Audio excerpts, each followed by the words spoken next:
What we gonna do right now is go back, way back. Give me your friend.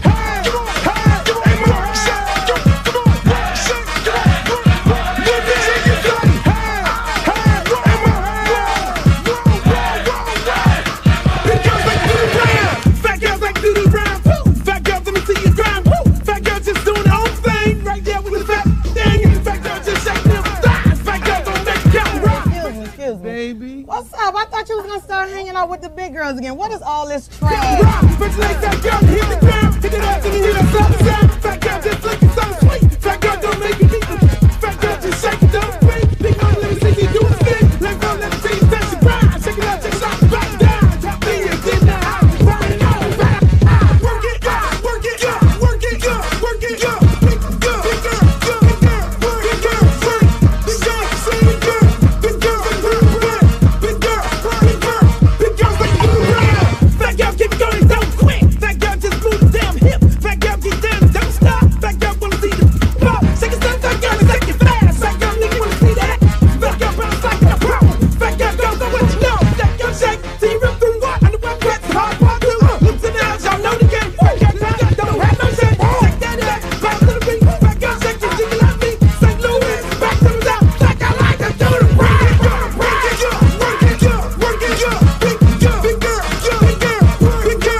I'm serious. Where you are, not ever.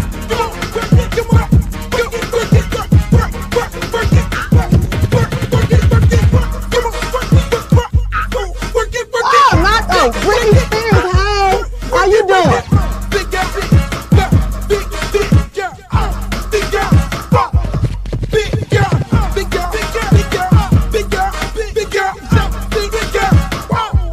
Oh, but ain't the little leprechaun.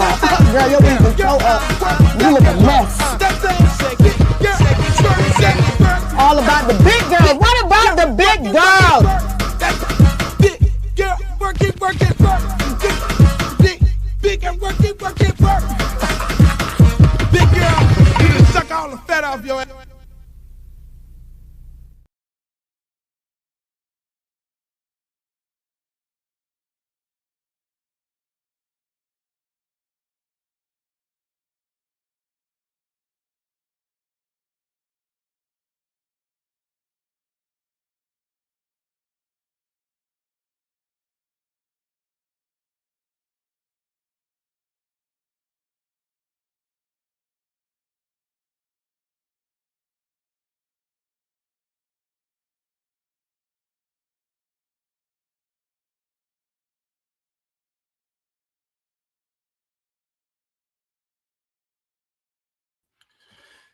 Yo, welcome to another edition of the Uncle Luke Show podcast, baby. Welcome to the show. Welcome to the show. Welcome to the show. Welcome to the show. It's the Sunday edition. Welcome to the show. Welcome to the show. Welcome to the show. We got a lot of things going on here. Hey, look, man. This is going to be a great show today. I'm just going to tell y'all. It's going to be a fantastic show today. I'm just saying. I don't want y'all to get in your feelings. I don't want nobody to get in their feelings today. It is a beautiful time to just love and enjoy life. You know, I always have my Art of War book, always on standby. You know, this is the second one. As we read today, 5 names, 5 respects. Do you know the 5 names and the 5 respects? 5 names, 5 respects. 5 names and 5 respects. Do you know them? Do you know them? First, I'm not even going. No, y'all gonna have to get the book, y'all. I'm not even playing with y'all. Welcome to another edition of the Uncle Luke Show podcast. Yo, we are here on Sunday, enjoying ourselves. We got a really big show today, people. This show is incredible. It started off, you know, my regular Sunday version of the show. It started off like, okay, I'm minding my own business. We just gonna have our regular Sunday conversation, get in, get out, talk about it. But the thing just grew. It grew. I think it started off when I started interviewing people like Oliver Gilbert. When I interviewed Oliver Gilbert, and I interviewed other people on Sunday, and it just grew. You know, it just went bananas. And so, you know, I could understand people, you know, texting me and DMing me and say, Luke, do the Sunday show, because all of us are off from work. We got an opportunity to sit down and chop it up and listen to the show. And it's a beautiful thing, man. So today on the show, man, we got quite a few great people. We got quite a few great people that's going to be on the show. You know, we're going to kick it off with my girl Kendra from the Orange Blossom Classic. We're going to talk about South Carolina State versus FAMU Rattlers, our FAMU Rattlers, and the Orange Blossom Classic. You know, the game that's going to be held September 6th at the Hard Rock Stadium in Miami Gardens. You know, I mean, great. She's the executive director, the founder of the game, the creator of the game, and she's a beautiful young lady, you know, so we're going to have a good conversation with her. We're also going to have a conversation with the guys from ICAR. ICAR is an organization that serves the urban core schools in Miami-Dade County. And ICAR, you know, is made up of Keon, is made up of D.C. Clark, you know, quite a few guys, Larry Williams, you know, I mean, it's a group of guys and girls, Michael Horn, it's a group of guys and girls that really, really, really, really care about the community.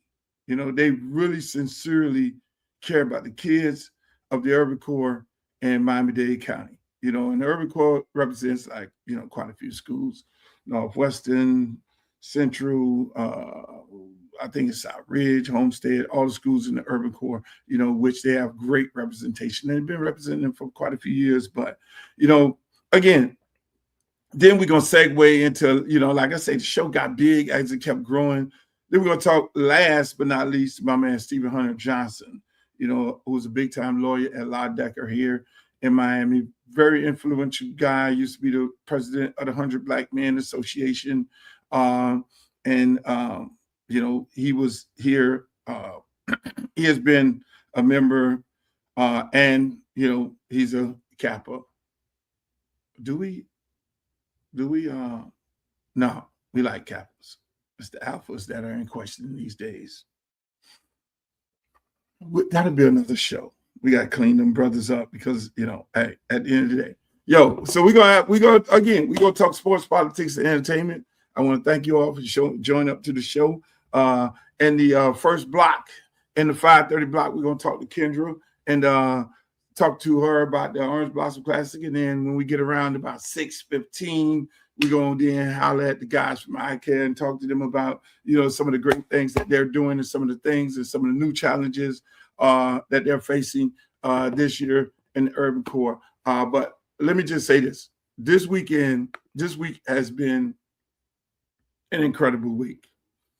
It has been an incredible week. It has been ups, downs, trials, tribulations, but you can't take anything back from a weekend like this. You cannot take anything back. You can't take anything back from a week. You can't take anything back from 6 months of just living. Just be thankful that you're here. Right now I want to thank everybody who's on Facebook, my Facebook Live, who's on YouTube, who's on X, who's on Twitter, who's on Instagram. I want to thank you guys for being here. Like, share, and subscribe to the page right now. Please do that. And my good friends over there on TikTok. Hey, hello, TikTok. I know y'all can't see all the people that'll be interviewed on here, but you can probably hear the people until TikTok gets its stuff together and start putting it all in perspective. I mean, we got, again, this is a really, really big show. It turned into something really, really big, really fast because we had a lot of things going on. I mean, we just forgot that Klay Thompson joined the Miami Heat. You know what I'm saying? And Shedeur Sanders had a great football game, and Mario Cristobal picked up another big 5-star. And the fact that 5 stars are playing and all kinds of players around the country and around the state of Florida, as well as Texas and Georgia and all these places. And, that's where we're from. And at the beginning of the show, we always ask everybody to put in the chat where you're from. And I want you guys in the chat to be heavily involved today, like you've never been involved. I need you to be involved. I need you to be able to ask questions because I'm going to revert to the chat to ask questions as these interviews go. If you have something to say it. Ask the question.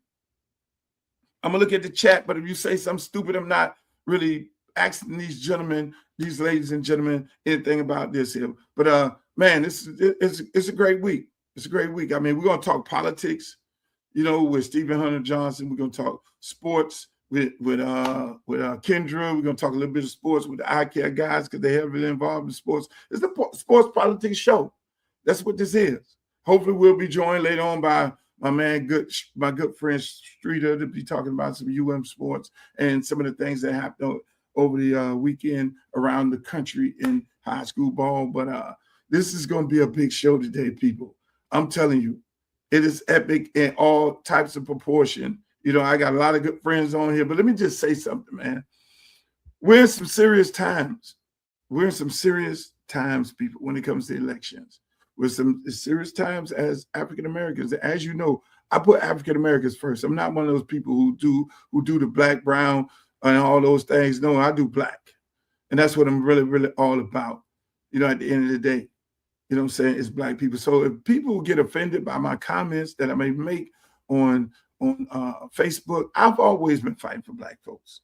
That's just in my DNA. When my mama named me Luther Campbell, I asked her, I do not like this ugly name, Luther. And then she sat me down and explained, do you know a great civil rights leader named Martin Luther King paved the way for us, died for us? No different than you have so many African Americans, so many black people who have died for your right to vote. And over this week, you guys didn't exercise your right to vote. I mean, the numbers down, incredibly down in Miami-Dade County, incredibly down in Broward County. 279,000 people did not vote. And the numbers are the same. We're talking 16 and 18% people only voted. I mean, but at the same time, we're the ones who are suffering on a continuous basis. We suffer. We're fighting for our lives in this country. We're fighting for our lives in this party. These people are playing chess while we're playing checkers. We're more interested in going to the football game, to the party, to the club, to the reggae concert, to the Chris Brown show, when we're not focused on what's the most important thing for us. Yes, we're gonna do our entertainment. Yes, we're gonna do our entertainment. We're going to go to homecoming. We're going to go to the classic Hopefully y'all bring your ass down here because it's a very, very good weekend. We're going to do those things. We can do those things and vote at the same time because they put voting, early voting. You have a whole week in Broward, Dade County, you got 2 weeks to early vote.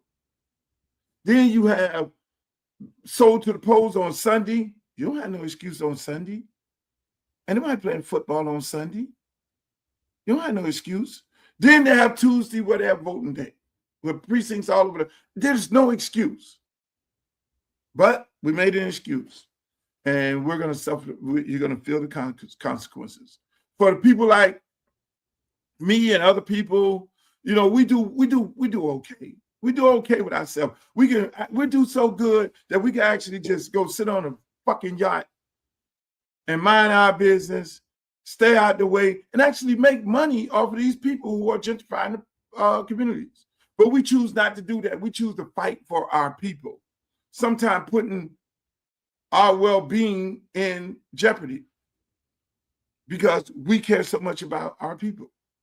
Hell, the tax bracket is better off, last time I checked, if you're making a large sum of money by being a Republican, you can save a lot of money. So some of people like some of us really go hard as a Democrat when we could be paying less in taxes as a Republican. That is how much we care about our people. But the question becomes, do our people care about themselves? That's the question.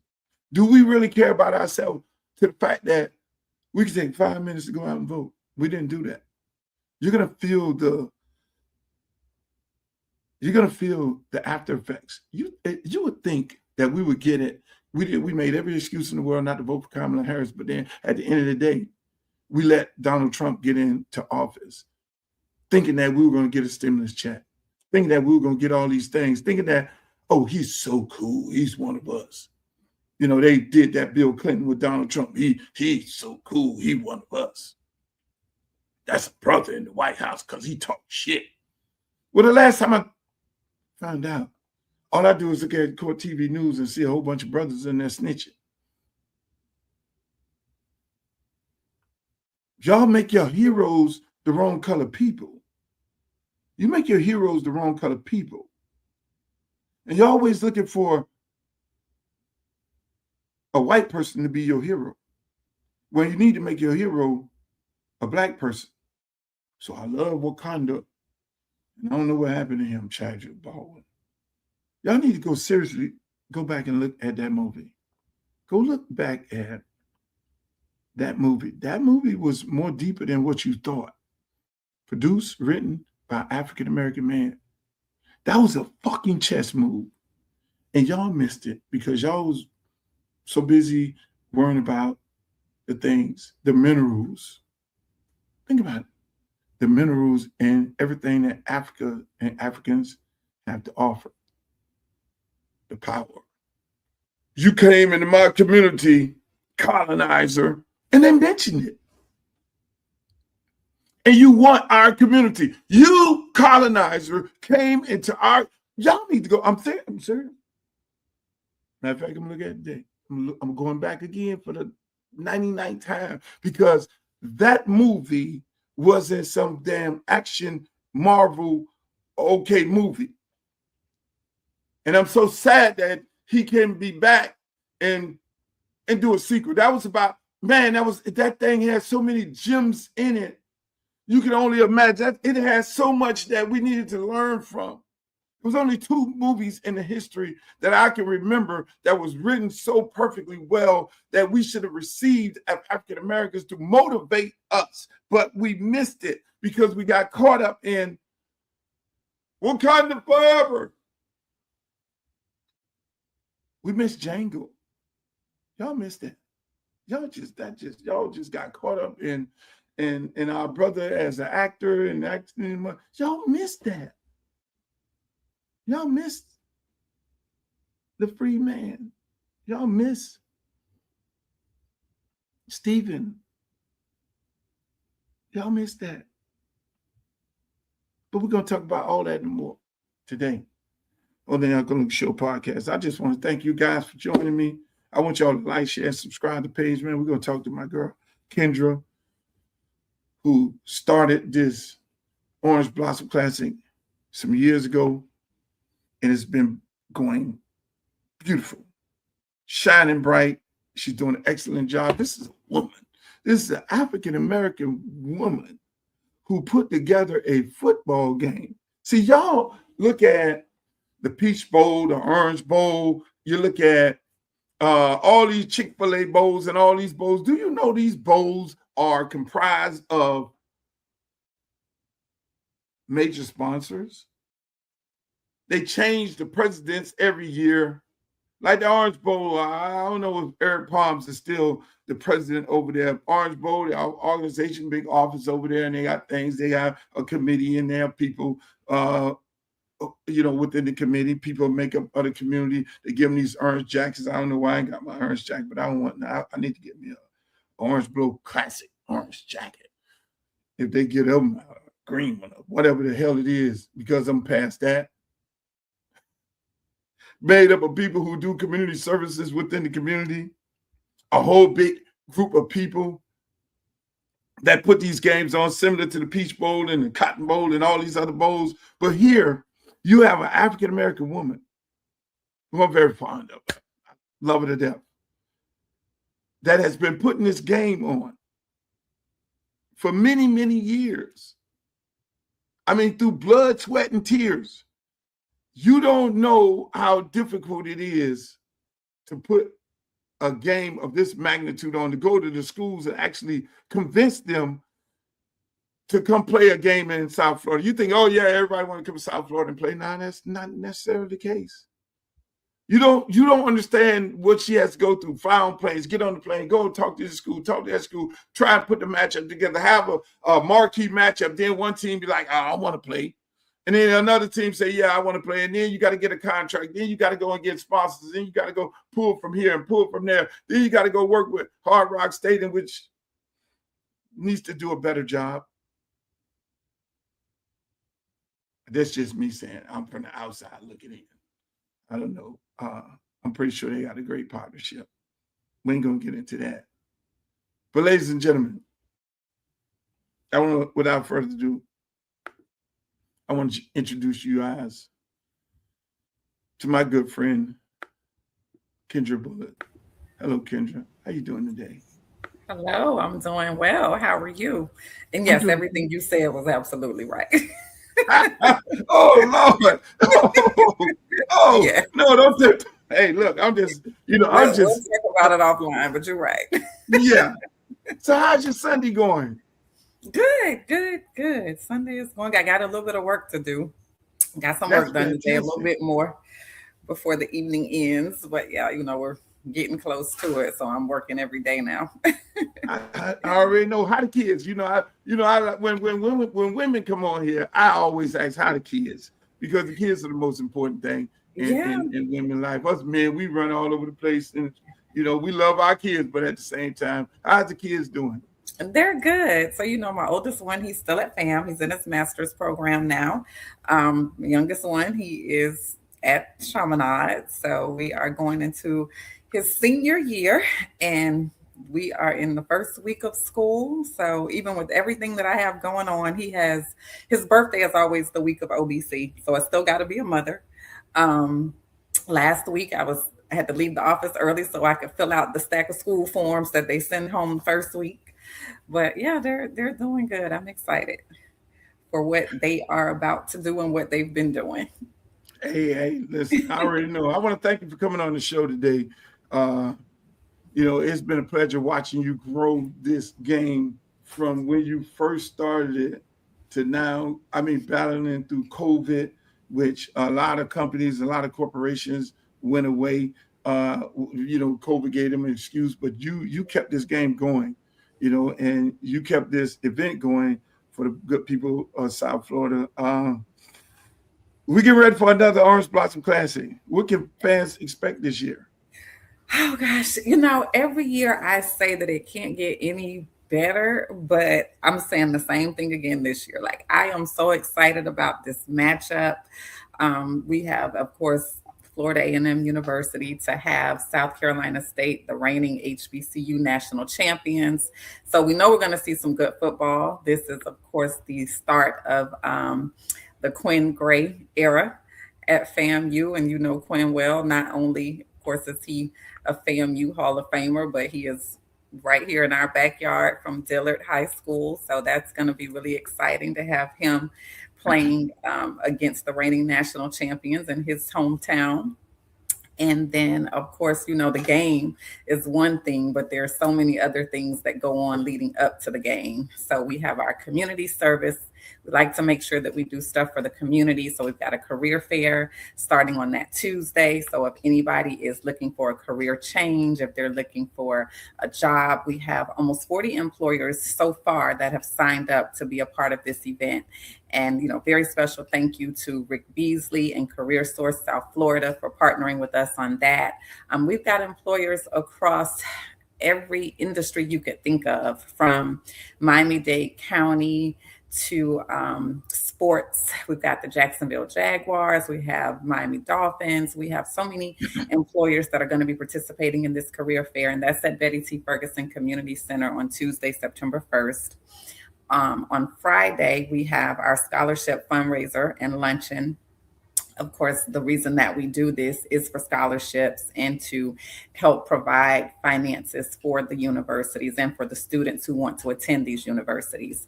So we've got our scholarship fundraising luncheon that is hosted by none other than Commissioner Oliver Gilbert. And I have a feeling he is going to turn all the way up for this particular luncheon. Yeah, we already know that. Oh, God. Yeah. And so that is going to be hosted by Commissioner Gilbert. We're honoring, of course, the Honorable Frederica Wilson, and we are also honoring Bakari Sellers, who is a South Carolinian. And we have our keynote speaker. It's Crystal Renee Hazlett. So Crystal is from Tyler Perry's Sisters. She's Tyler Perry's Satimas, and she has a really good podcast going on right now. And so it's going to be really, really good. So that's Friday. Friday night, we have our 6th annual, it's been 6 years, can you believe it? We have our 6th annual denim party. And that's going to be exciting. That's at El Tropical over in North Miami. And then on Saturday night, we have another party. On Sunday, we come back for the big game.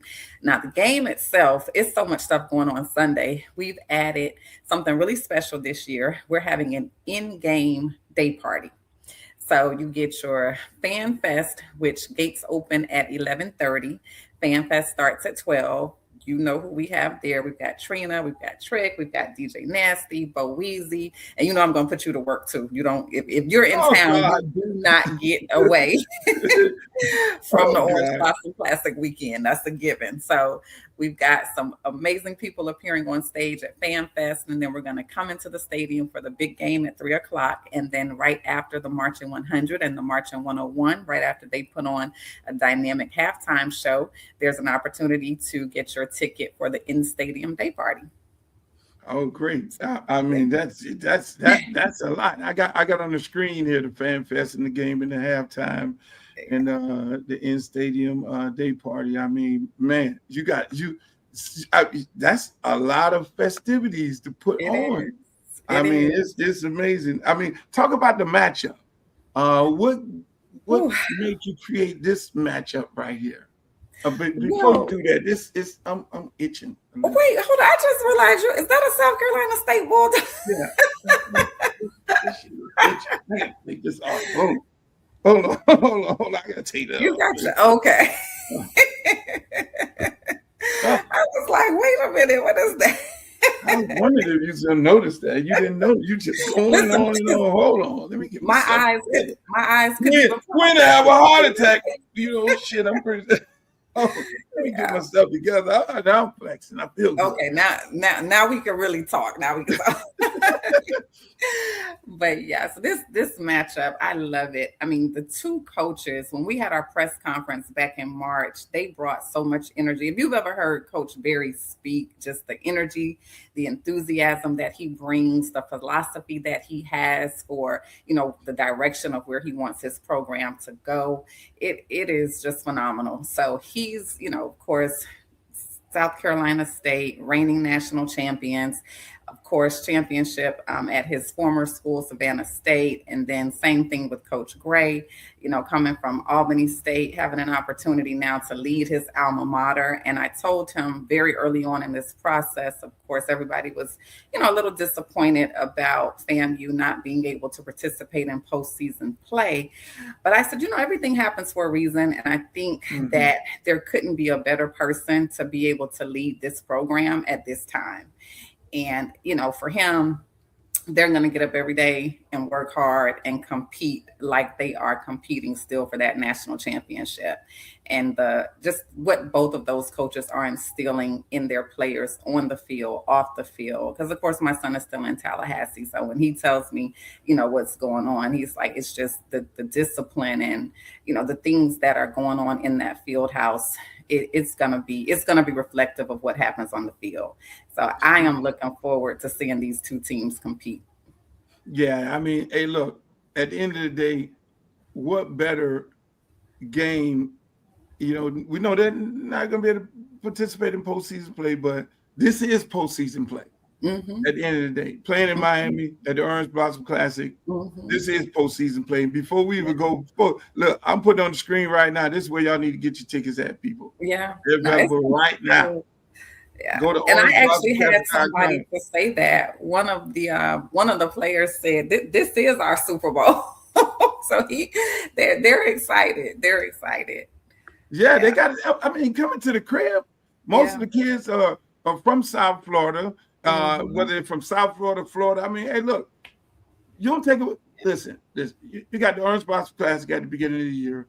Then in the middle, at the end of the year, you have the classic game in Tampa. Where's the Tampa, Orlando? I mean, FAMU play two of the biggest games of the entire year, especially for the state of Florida and everybody else around the country. So I mean, and we have a bunch of kids, of course, from South Florida, but I mean, it's kids from all over the state of Florida, of course. So when you think about their families being able to come within driving distance to see them play, it's special for the kids, it's special for the families.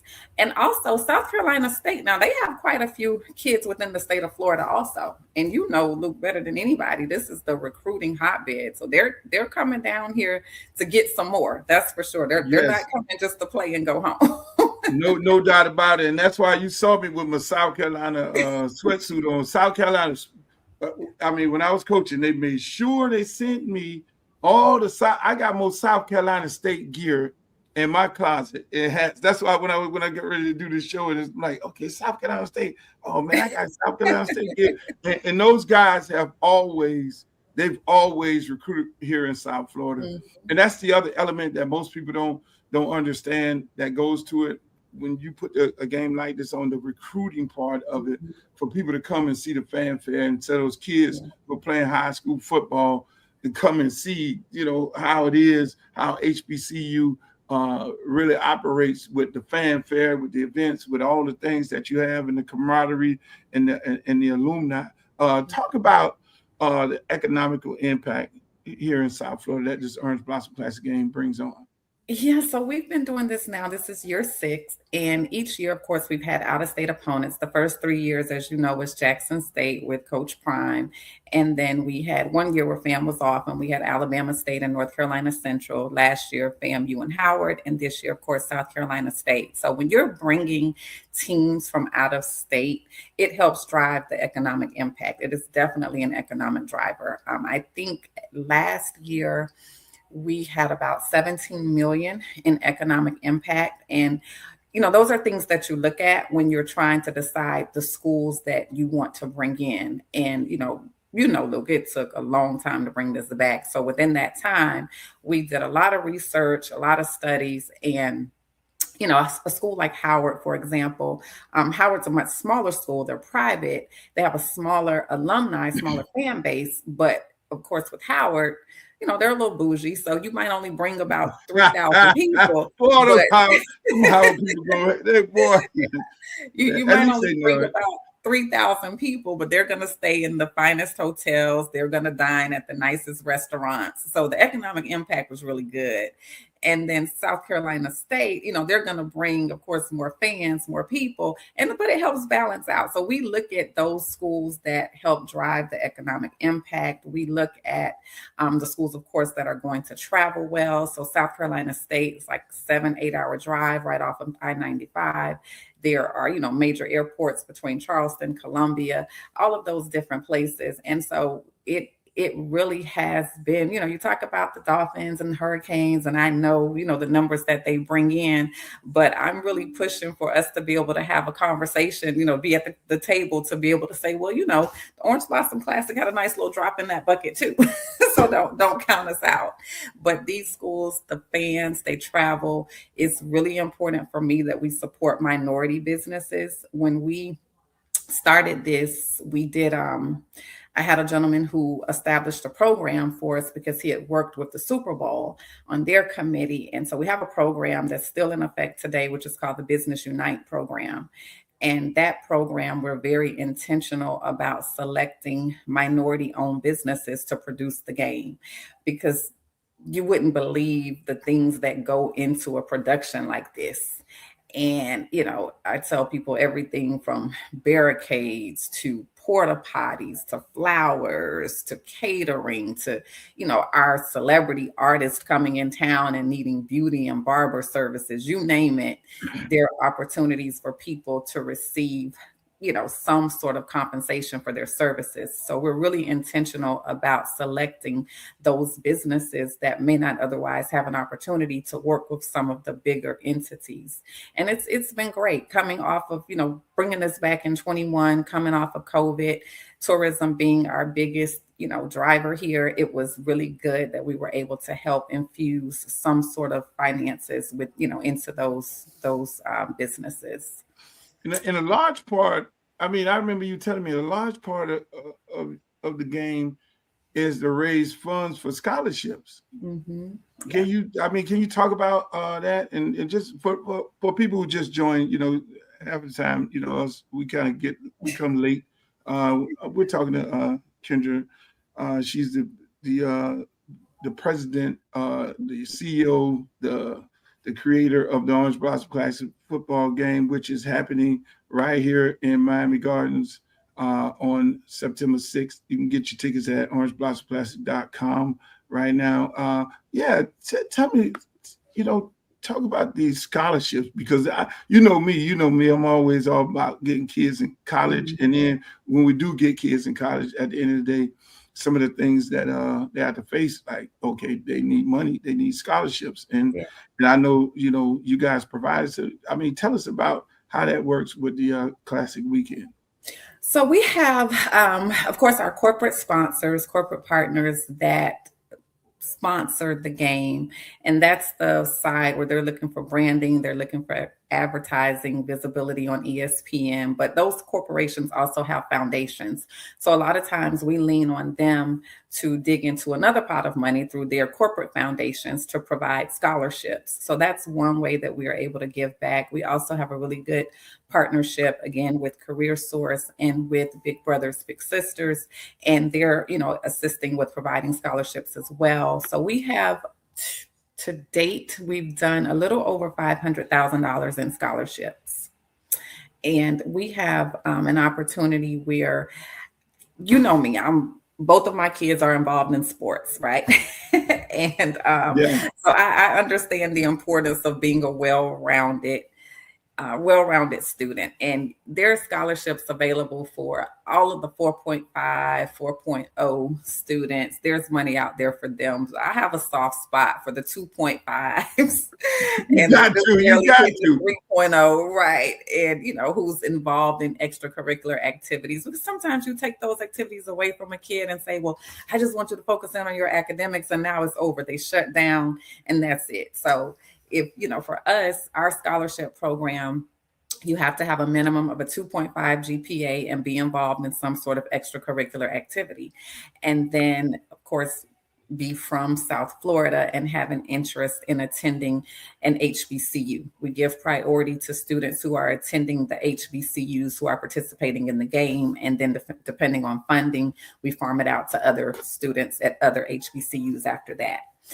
So that's one way that we give back. And then we have some companies who will say, you know what, I want my scholarship dollars earmarked for a specific cause. So about 2 years ago, we were able to partner with Aetna, and Aetna, being, of course, a medical company, healthcare provider, they gave a scholarship for student athletes who had unpaid medical bills due to injuries. And that's something that a lot of people don't think about. You're out here, you're playing, you have health insurance, but it may not cover everything. So they gave scholarships to students at FAMU who had unpaid medical bills. So it's a lot of different ways that we give back. And of course, it helps the students be able to focus on what that HBCU experience is all about. So now I'm not trying to figure out if I want to go to work or if I want to go hang out at Set Fridays. I'm not trying to figure out if I want to go to work, Or so it really helps them to have that HBCU experience. And that's the part, I think, the economic impact and the scholarships and the recruitment, those three things are the part that I'm most excited about when it comes to this game. Yeah, that's a great thing. I got a question from the chat. I don't even have my glasses on. Can schools join the interest in career changes, specifically nursing? If so, can the information be sent to, there it is. I'm pretty sure Kendra has her great people. I think my assistant is on. She's listening. So if it's anything coming up in the chat, she'll be able to grab it too. Okay, great. Yeah. So let me ask you this question.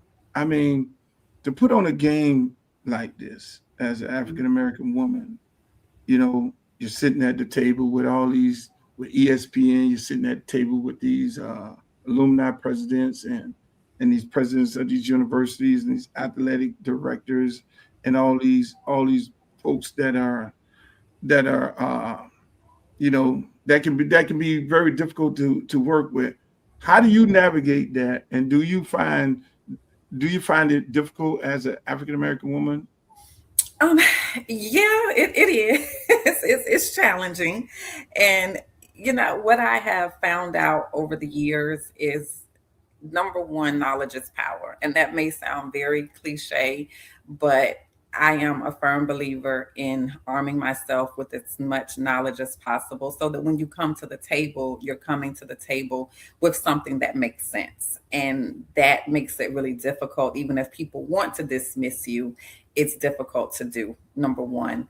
Number two, I'm a firm believer in mentorship. And I'll call you in a minute and say, hey, tell me what you think about this, right? So I believe that my mentors should have mentors as well. So I, wouldn't have embarked on anything like this without getting the buy-in from the right people, having conversations and just having an ongoing mentor to be able to really, help me navigate certain spaces that are unfamiliar.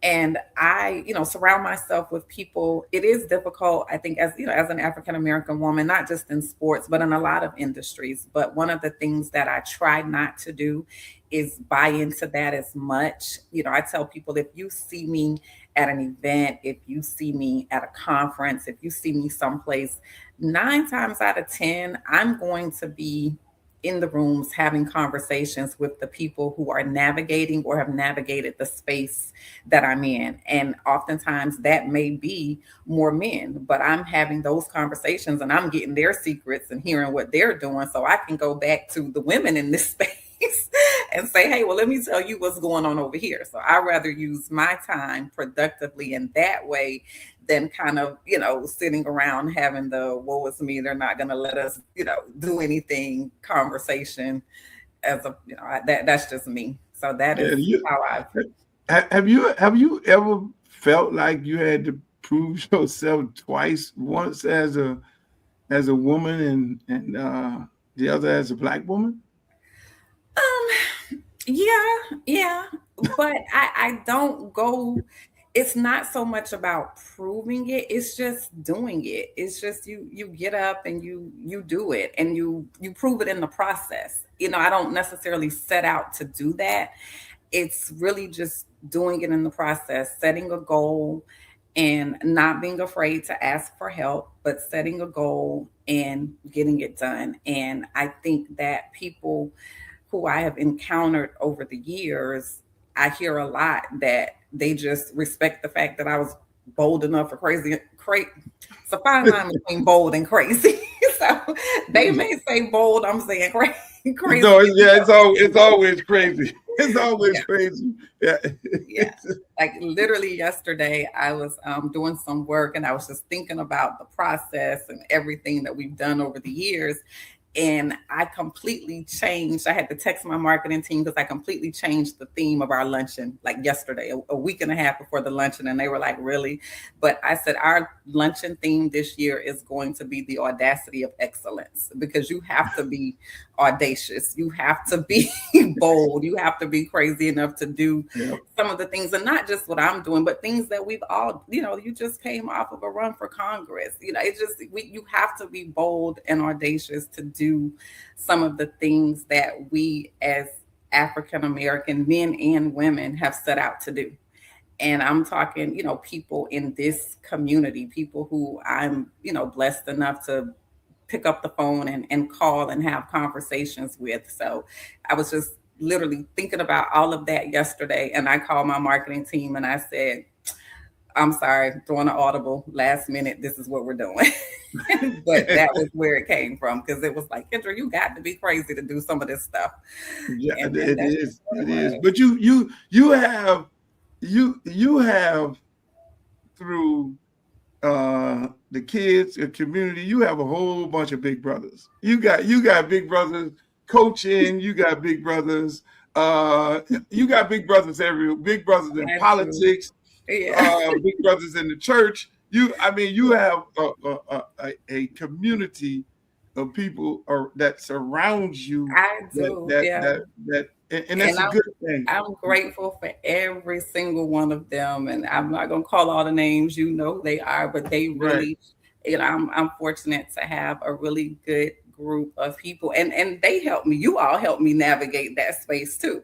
So I know when the kitchen gets hot, I got some people I can pick up the phone and call. Well, yeah, and we'll definitely go to fight for you. Let me ask you. So, what has been harder?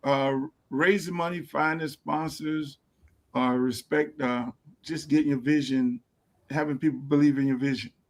All of the above.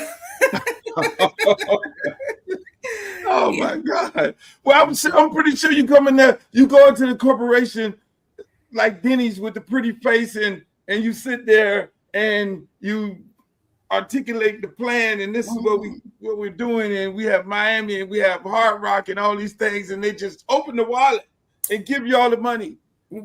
They did during DEI, right after COVID and the height of Black Lives Matter. We need to do another DEI. Right. That's Colin Kaepernick. Yeah. Now, exactly. Now, of course, everybody was on board then, but when you don't have to check that box, the conversation is a little bit different. But I will say, while we have lost some partners, we have retained a large amount, and there are partners from day one who said it didn't matter if it was about DEI or not, they were going to find the money to be a part. And, we still have some really good partners that are doing that. And then at my local partners, like I said, Career Source, the Greater Miami Convention and Visitors Bureau, FPL, there are corporations, local corporations, as well as national.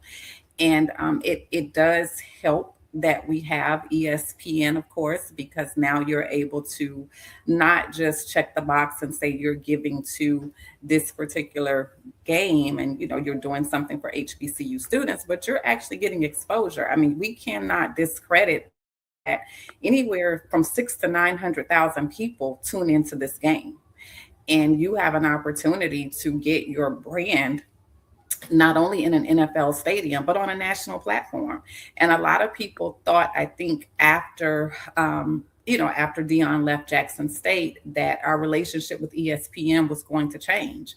And that was not the case. ESPN, extended our partnership. We have the only time that we have been on any channel lower than ESPN2 was last year. We were on ESPNU, and that was actually by choice because we had the game on a Saturday.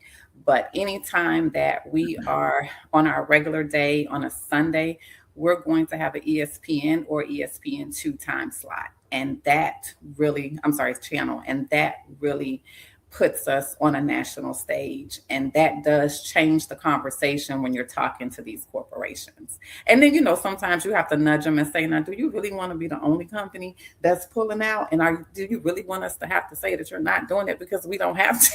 Sometimes you may have to do that. I already know. But, let me ask you, so what advice would you give to a young Black woman who wants to own a sports property instead of just working for one?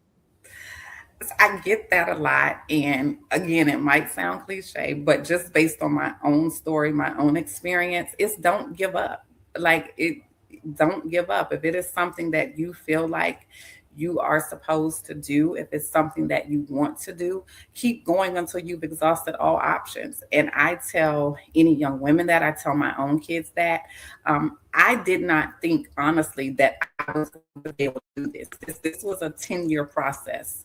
And my son at the time, my oldest son, he was in middle school, and he would ask me every so often. I would kind of like pick it up, put it down, say, okay, I'm gonna try again this year. And then I would stop.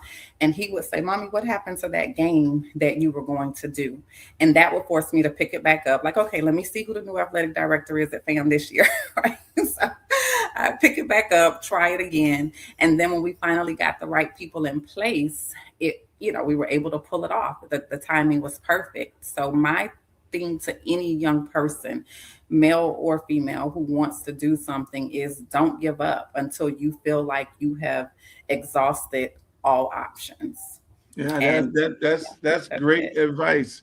That great. So when you picture this game, right, and you're working in the now, you're getting past this one, but you have a vision of it. Where do you see this game in the next 5 years? What would your dream ideal of it in the next 5 years?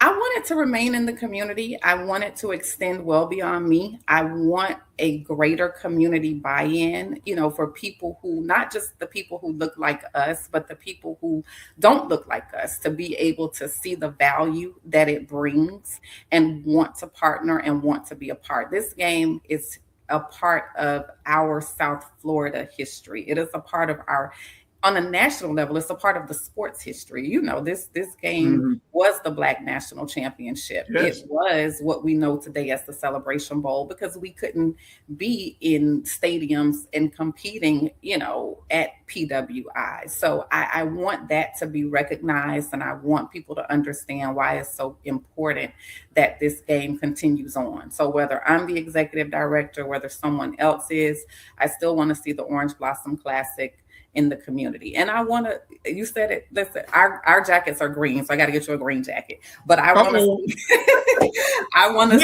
No, that might come with that. People might think I got some money or something. No. They might think I got some, they might want to start falling out in the front of cars. No. But yeah, I want to see as many people in green jackets as we see in orange jackets. And I want the conversation around the Orange Blossom Classic to be a year-round conversation, through camps, through a basketball program, through all kind of things that help to give back to the community year-round. And just, Labor Day weekend being the icing on the cake. Right. And that's whether I'm here or not, but that's what I would love to see. That's a beautiful thing. Will FAMU still be playing in the game in the next 5 years? That's what I would anticipate as well. Yes. That's a beautiful thing. That's a beautiful thing. So, ladies and gentlemen, if you just joined us, we talking to Kendra, Executive Director. That's the title, Executive Director? Mm-hmm. Yeah. Executive Director of the Orange Blossom Classic. weekend is here in South Florida. Right here on the screen, you see where you can get tickets. Go to orangeblossomclassic.com, get you some tickets. They got Fan Fest. They have everything going on. I mean, man, Trina performing, you name it. And you know, they got me to do a commercial. Kendra, and I did this 2:00 in the morning after I just got beat in an election. I was supposed to do it before, so she didn't okay, forget about that. Get over it and do this. I mean, the Orange Blossom Classic weekend is back in Miami Gardens at the Hard Rock Stadium, Labor Day weekend, September 6th. If you haven't got your ticket by now, I don't know what you're waiting for. Be in the stands and chill on South Florida's very own Coach Quinn Gray as he bring in his Florida A&M Rattlers to take on Coach Barry of South Carolina State Bulldogs. You don't want to miss the pregame Fan Fest with some of South Florida's biggest and best talent on stage September 6th, Labor Day weekend, Hard Rock Stadium. It's going to be a HBCU takeover. Rattler Nation, Bulldog Nation, everybody get your tickets now at the orangeblossomclassic.com. Hey, so let me tell you the backstory behind it. So it's 2-3 in the morning, right? I'm still trying to get over this. How do I take this L to this woman, right? And I'm sitting there and I'm like, I forgot to do Kendra's commercial, right?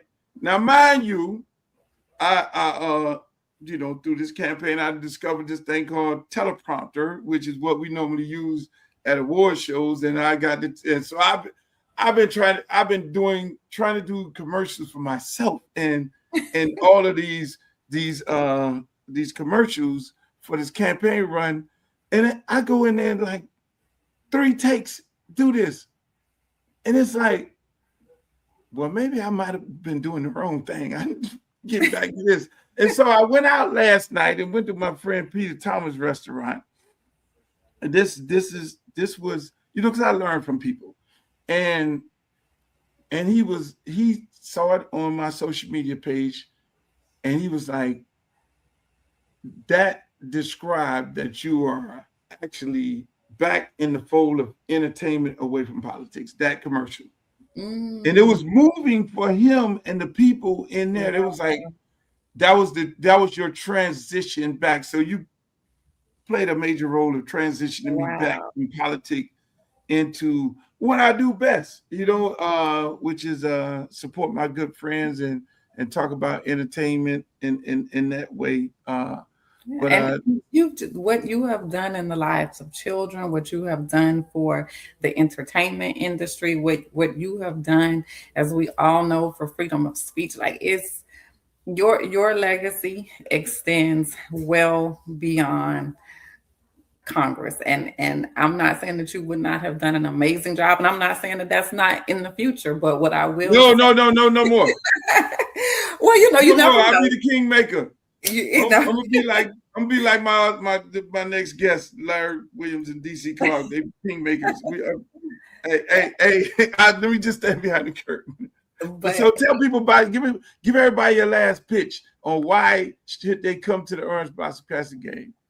Orange Blossom Classic. We have a historic matchup. We have 2 awesome coaches. We have everybody who's who of South Florida, the who's who of everywhere. There's only one event where you're going to get politics, social justice, entertainment, and sports all wrapped up into one. So we've got everybody from, like you just said, Trina Trick, Uncle Luke, Ben Crump, Bakari Sellers, our local elected officials, all in one weekend. So this is the place for everybody to be. It is a family environment. It's fun. It's fairly priced. It's no excuse. So orangeblossomclassic.com. Get your tickets. You do not want to be the one Monday morning saying that you missed out. Exactly. Hey, and then y'all have it. Y'all have it from the executive director of the Orange Blossom Classic, our girl Kendra.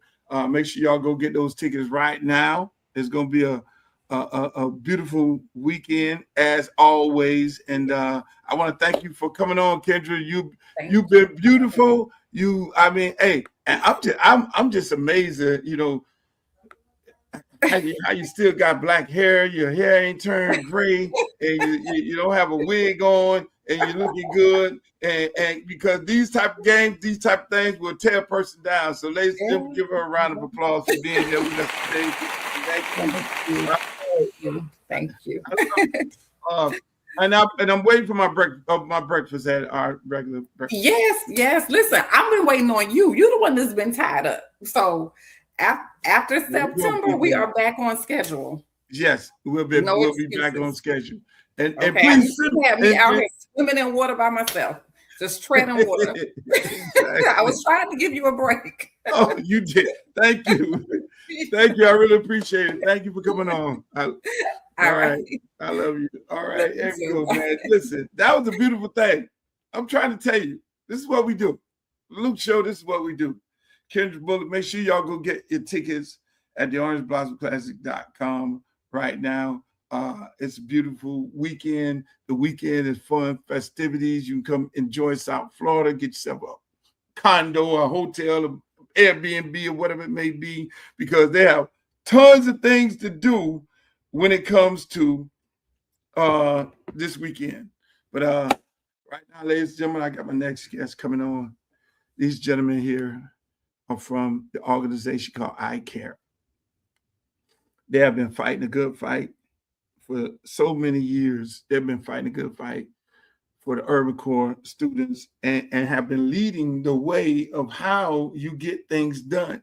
You know, there are not too many organizations like this organization made up of alumni, presidents, and community leaders that literally leave their jobs and go down to the school board, meet with superintendents, meet with board members, meet with anybody when it comes to the kids of South Florida, you know, and again, you have to take your hats off to gentlemen like this. You know, you have to take your hats, because a lot of us have a tendency of talking about it. A lot of us have a tendency of just, you know, running our mouth, you know, get on social media, why this shouldn't be this and why that shouldn't be that, and things like that.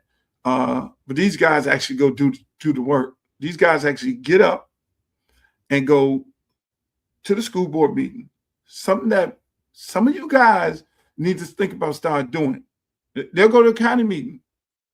They have the largest alumni base in the state of Florida.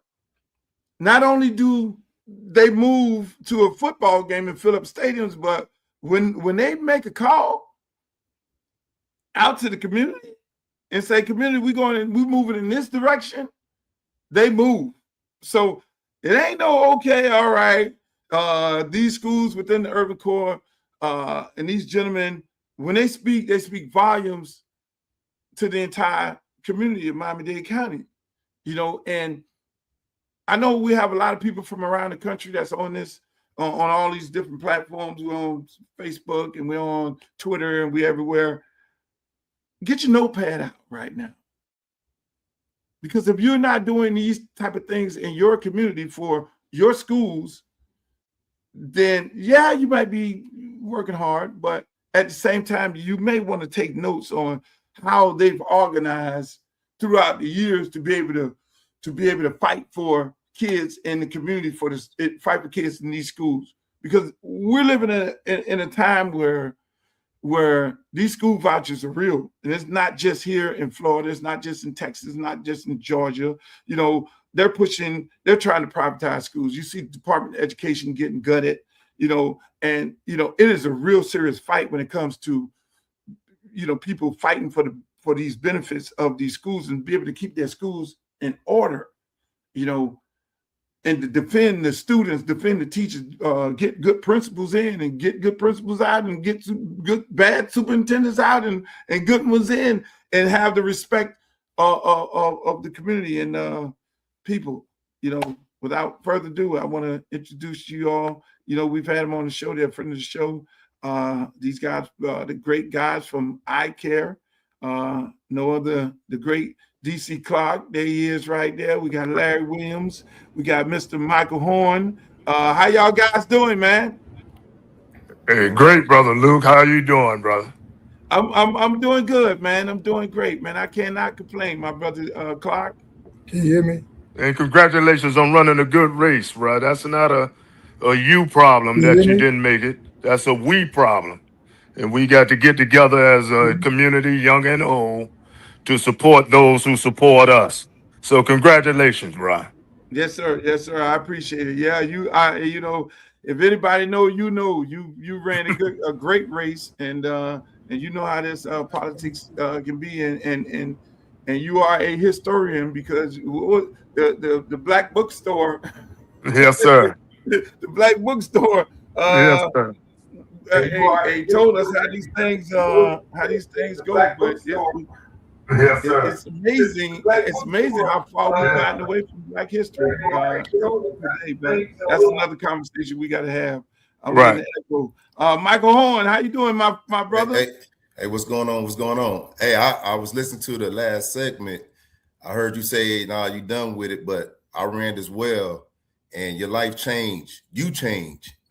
I saw you fight, man, and hats off. And the fight not over. So, I appreciate you running and putting out there because regular people like us running or like you running that motivate others in our community to run too. So, man, that's a good thing that you did that.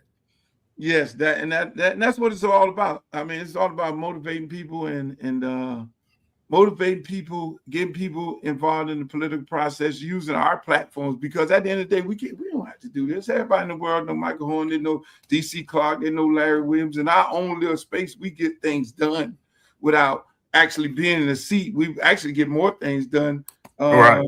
without being the king or the kingmaker, and we get things done in a very strategic way. And like you say, it's always about helping people, motivate people, because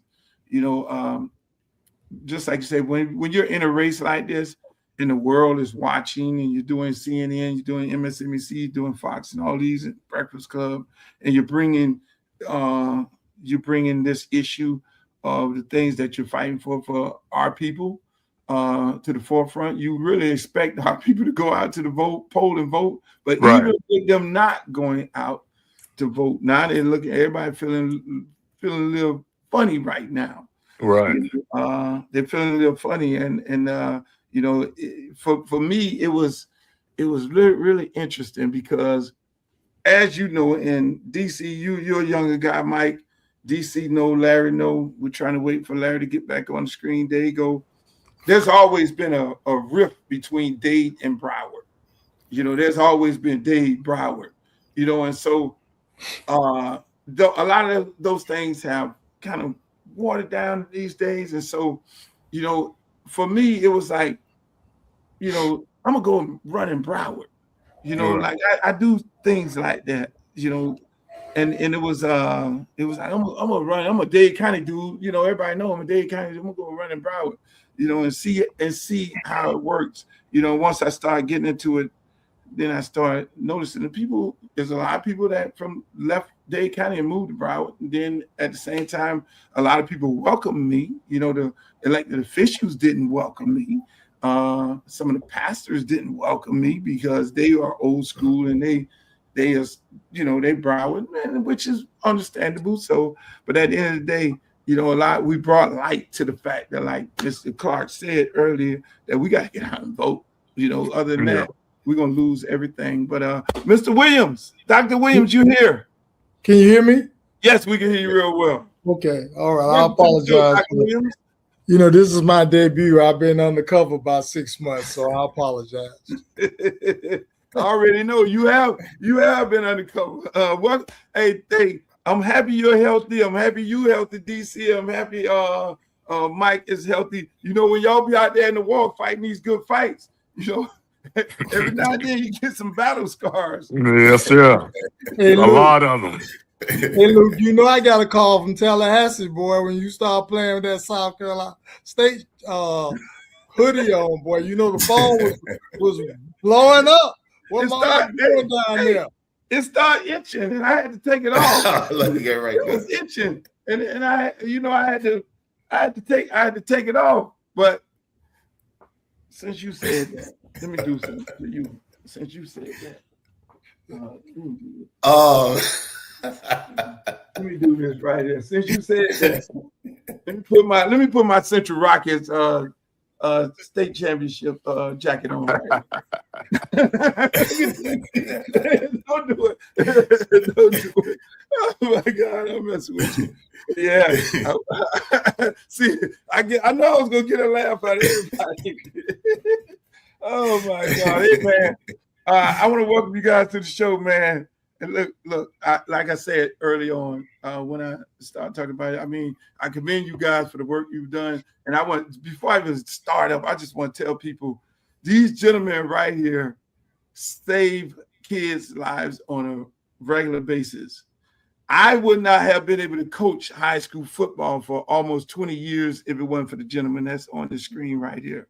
DC Clark, Hosendorf, Tangent Sears, they went down and they talked to the powers that be, and they say, no, this guy got to coach, because if you have anything on your criminal record, which I was not a nice guy when I was a little kid 30 years ago, they was like, no, this man is who this man is right now, and this man needs to we trust and respect him. So I want to thank you guys for allowing that to happen, and because of that, I was, obviously me and staff and all these different programs that I were able to coach to, we're able to get tons of kids in college and tons of kids living really good lives right now. And then it goes on to that, because again, you put in your certification early on and you get authorized in Miami-Dade County. And then, you're going through these appeal processes to get actual certification. And I actually ended up getting my state certification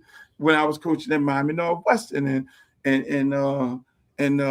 Larry Williams and coach at the time, Stephen Field actually went down and testified in the hearing for me to get my permanent certification. So again, that's how community works, people. That's how it works. And if these guys on here right now was not supporting me in a time that I needed to support, I wouldn't have been able to coach high school football in all these years, because it was amazing. It was amazing task. So I just want to thank you guys for that. This is actually my first year in 20 years not coaching on the beginning of the weekend, and I'm happy that you guys won. The Rockets won. The Bulls won. Hold on, what school you went to? Carol City. The Chiefs. CC. Oh my God, y'all out of control here. Yeah. we got the big boys. Outside the Carol City, y'all back. Y'all back doing it the way you doing it. Every time I coach, whether I was a position coach, whatever, when we played Carol City, I always wore my hat, my railroad hat, in celebration of Walt Frazier, the legend. Let's get right into it, man. You got a new superintendent of schools. How y'all like the superintendent? Is that a guy that you guys like? And what are some of the things that you guys have talked to him? I'm pretty sure you already talked to him about as far as moving the district forward. Well, let me say I've sit in a couple. Well, we actually meet with him on Tuesday, Luke. We have a meeting with him at Booker T at 12 o'clock. I'm sure Larry has already talked to him. But as a group, we'll be seeing him for the first time as superintendent. We surely will address those concerns at the school, the closings, the things that are happening, teacher salary, and things like that. But we look forward to that meeting on Tuesday. It'll be our first as a group, as ICAR, to get down and dirty with him. We were asked one time, why are the superintendents meeting with you? Guys like you. I said, because some of us have young principals. They're very good principals, but they're not willing or able to ask those hard questions that ICAR normally asks. We're not scared of anybody. We don't work for them. So we're not meeting them in fear. These been our schools for many years. They're going to continue to be our schools for many years. So we look forward to this meeting on Tuesday. Right. Hey, Larry, I kind of jumped ahead of myself. Talk about the mission of ICAR and what and how you guys formed it, why you guys formed it, and if you could talk about the mission of the organization. Well, ICAR stands for Inner City Alumni for Responsible Education. Basically, in the earlier days. That question was to Larry, right? Yes, sir. Yeah, he's answered it. In the earlier days when DC and I were puppies, and we started with our alumni associations, we used to be splintered. Central would do their thing, Northwestern would do their thing, Jackson would do their thing, Edison would do their thing, Carroll City would do their thing. So we decided to come together as a collective and fight as one. And that's kind of how ICAR got together. So that's been the mission. We work as one. You get more done with a fist than you do a finger. And that's been the concept. It has worked for us. This is our third superintendent under ICAR that will be meeting with ICAR. So that respect is paramount to be able to move the bar for the inner city schools in Miami-Dade County's public schools. Mike, what's some of the biggest challenges that you see facing Miami-Dade County public schools right now? Right now, just the closing of schools. Me and Larry sit on a committee, the ABC committee, and I mean, I think it's a big thing. And if you don't know, it's not really a Miami-Dade County public school situation. To me, it's a deeper because this coming from the governor, and he allowing people in, and a lot of people in our community don't see directly how this voting helps. So the governor allowed for these school hosts to come in our schools that's under enrolled, basically cannibalism. They be fighting for the same kids, and on ABC committee we talk a lot about some of the issues that stem from, and there's just not enough people making kids, right. And believing in the public schools, and we got TPS and affordable living in Miami, and these schools was built for school of my generation. I graduated in 99. And so now, it's not enough to fill up schools. So we merging schools, doing things like that, which is going to affect jobs and learning. And I listed something just before I got on here. This goes towards the Republican agenda of wanting to make our school charter.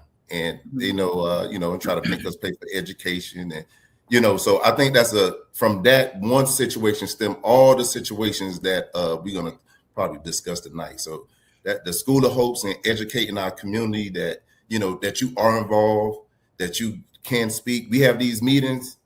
None of the public don't come from our community, and, they just sit back and I'll be honest, these two guys right here, man, I don't look up to a lot of guys, but like you said, Luke, they holding it down. I'm learning as much as I can from all of them, taking their styles and learning the history as I go forward. But I always tell Larry, I can see I'm gonna be like him when I get old, because he told me something the other day, and I'm gonna finish with that. And he told me, always operate in truth, Mike.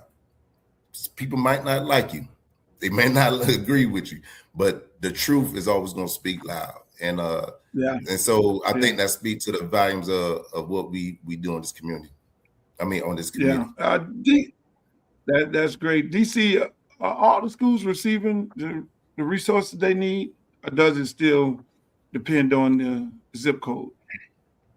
Well, it has gotten better. I mean, we're going to give credit where credit's due.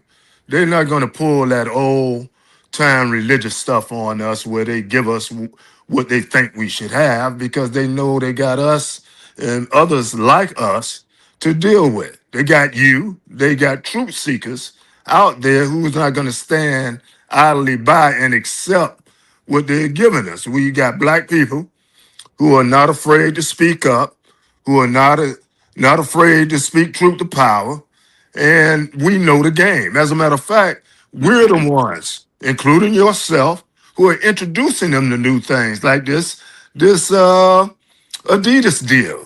You were heavily involved in that Adidas deal from the onset.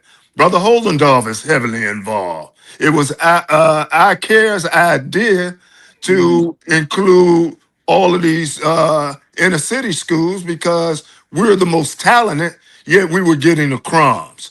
And if you leave it to some on downtown that's still there, they wouldn't have given us the deal that we have today. So, you got a bunch of individuals who are not afraid to speak up and to speak out.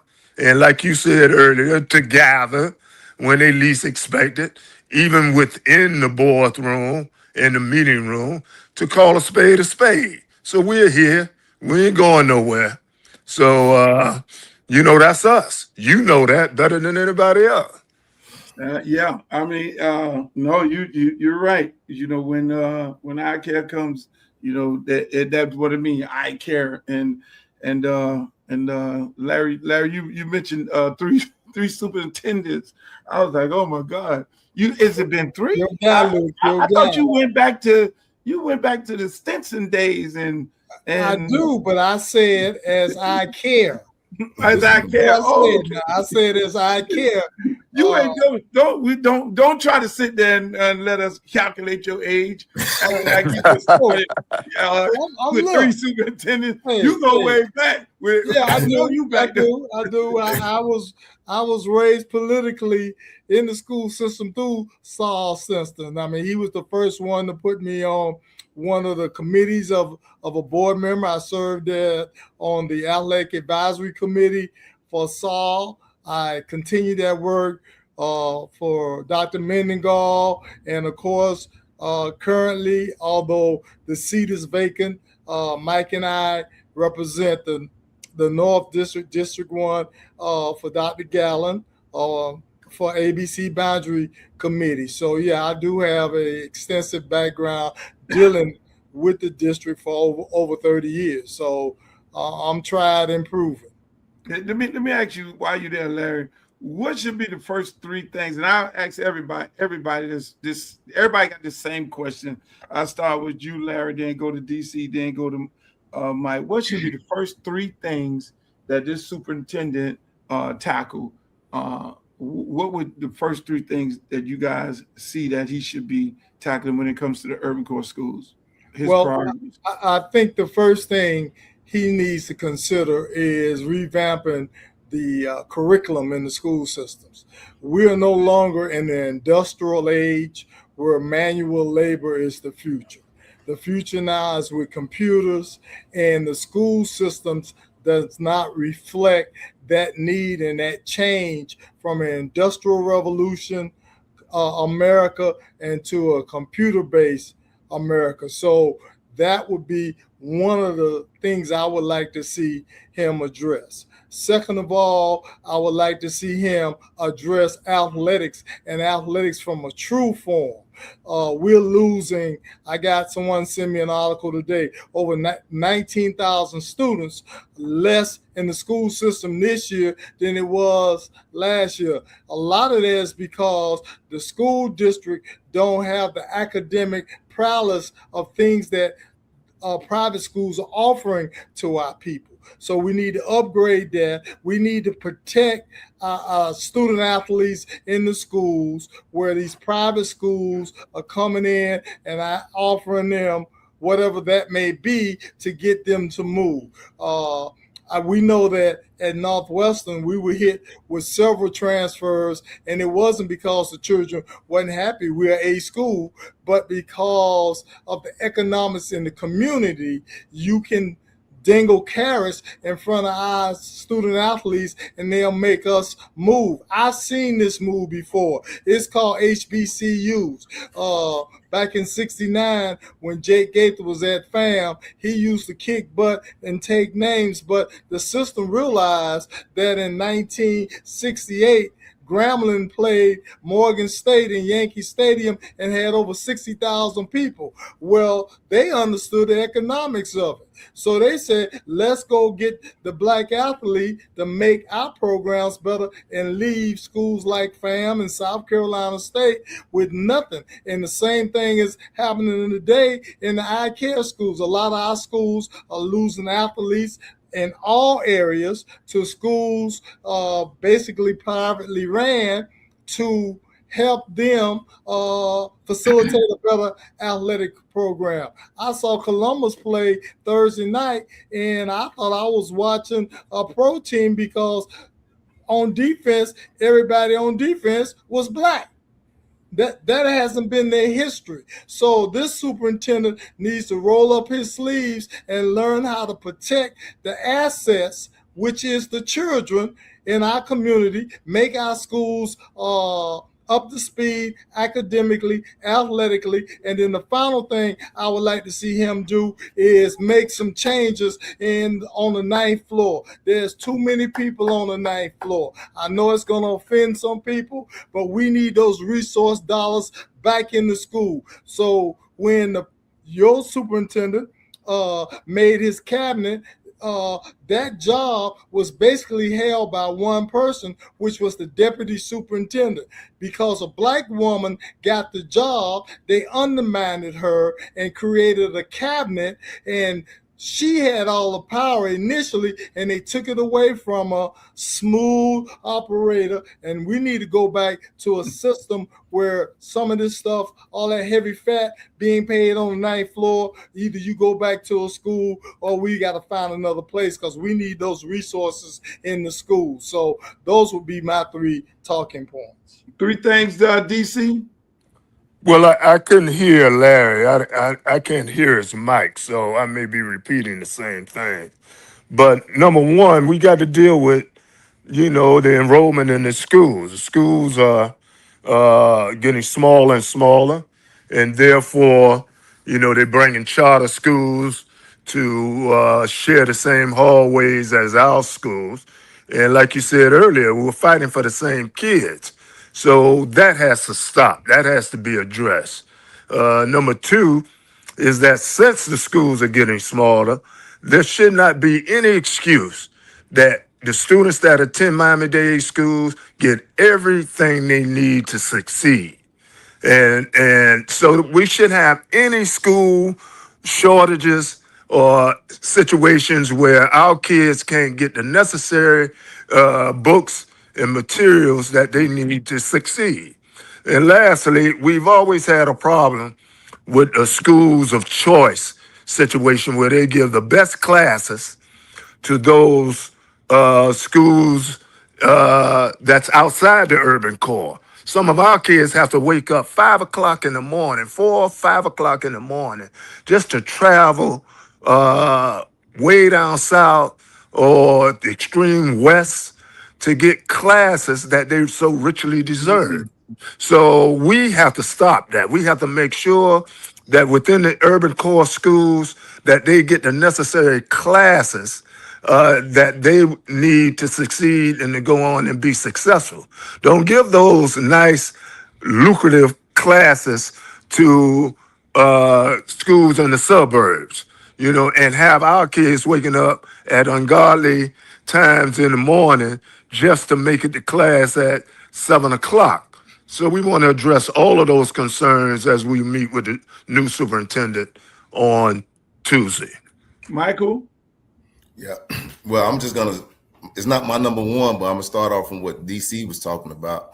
One thing I know, especially with my school being Carroll City, is, and I'm also the PTSA president at the middle school, and I see, the different teachers got the autonomy to market their schools. And like DC said, we got, if McDonald's got Burger King moving the same building, it's competition. You got to market and make your product more better than the other. I think they're not doing a good job in that. And parents, I just fear that the parents are going to see the shiny new school, because our community just like new stuff. And then we're going to lose our kids to that charter if we're not marketing our schools. And our teachers aren't marketers. our principals. They principals, they was taught to teach. And I think they should come in and market the schools and aid my second point is they got to educate these principals. I just posted that I was a part of the ABC committee, and I got probably 12 calls from 12 principals that they don't know what the heck going on. And they just found out the day before. So, but that's very important because they need to know the information so that they can educate their community. You know, they're the constant contact with the parents. So I think that they need to be educated. And then also the parents. Dr. Gallen used to have these town hall meetings, and he always talked about the hierarchy. When we got these problems in our community in the school board ain't gonna move and you ain't got no PTSA. If your parents ain't complaining about it, then they just gonna look us by the wayside. How I first got in this, I was on the Rookie of the Year, Teacher of the Year committee. I was able to see how they educate people on that other side, on the east side, and in our community. It's totally different. And so their parents got lawyers, doctors, council, city officials, and in our communities, we don't even have no PTSA. I think they don't know the importance of it. I think some of them just don't know to notice how powerful they have with joining that PTSA. So I think once the community get involved, because when we go into these schools on the ABC committee, closing the schools, these people are, they are saying they unaware, they don't know, and now they want to fight. But at that point, we had already made the decision, So I think that the School of Hopes, educating the principals and educating the PTSA is a big issue of mine. Right. And I mean, can I say something? Yes, sir. Let me just add to what Mike and DC is saying. What our community needs to understand, there was a company that came in from New York City. They dropped $50 million into the state of Florida for the education program.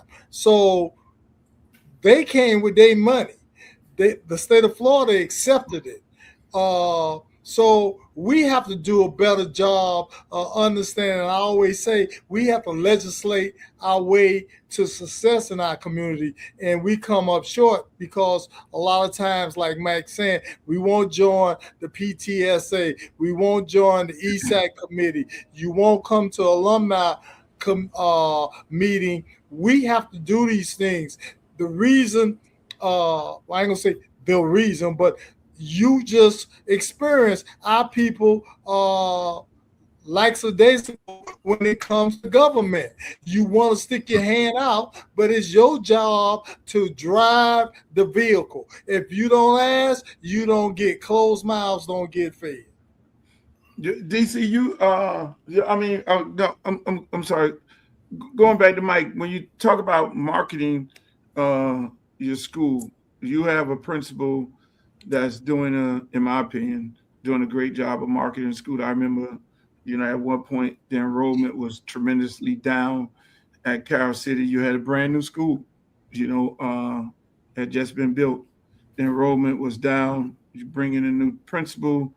I don't know the numbers offhand, but when you said that, the numbers went up. New coach, new coaches, new culture, numbers are going back up.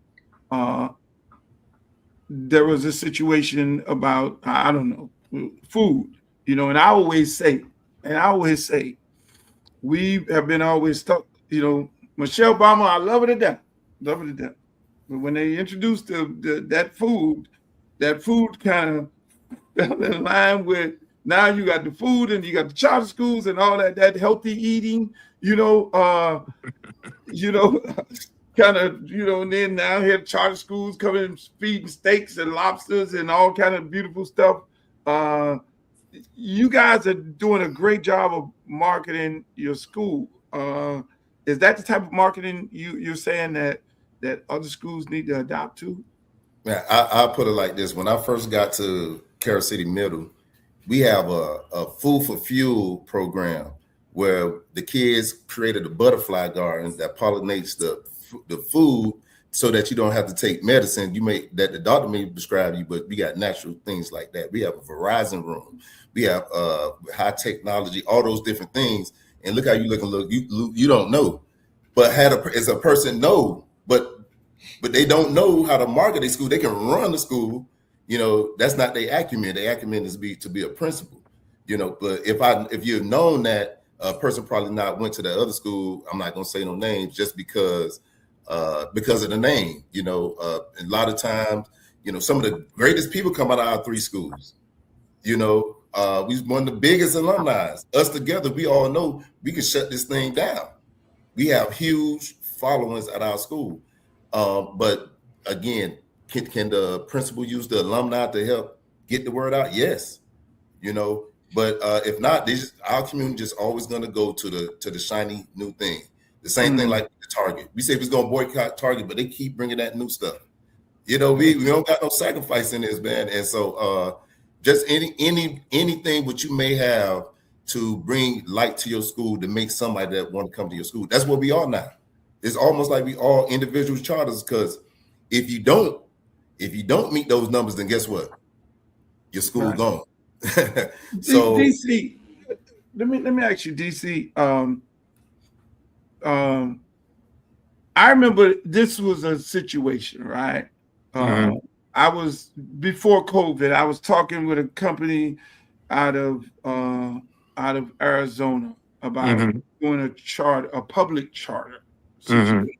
Went through the whole thing, Dade County Public Schools, meeting with everybody, and getting ready to do this public charter situation. Right. I learned that the school board actually authorized the charter schools. You can't be a charter school unless they authorize.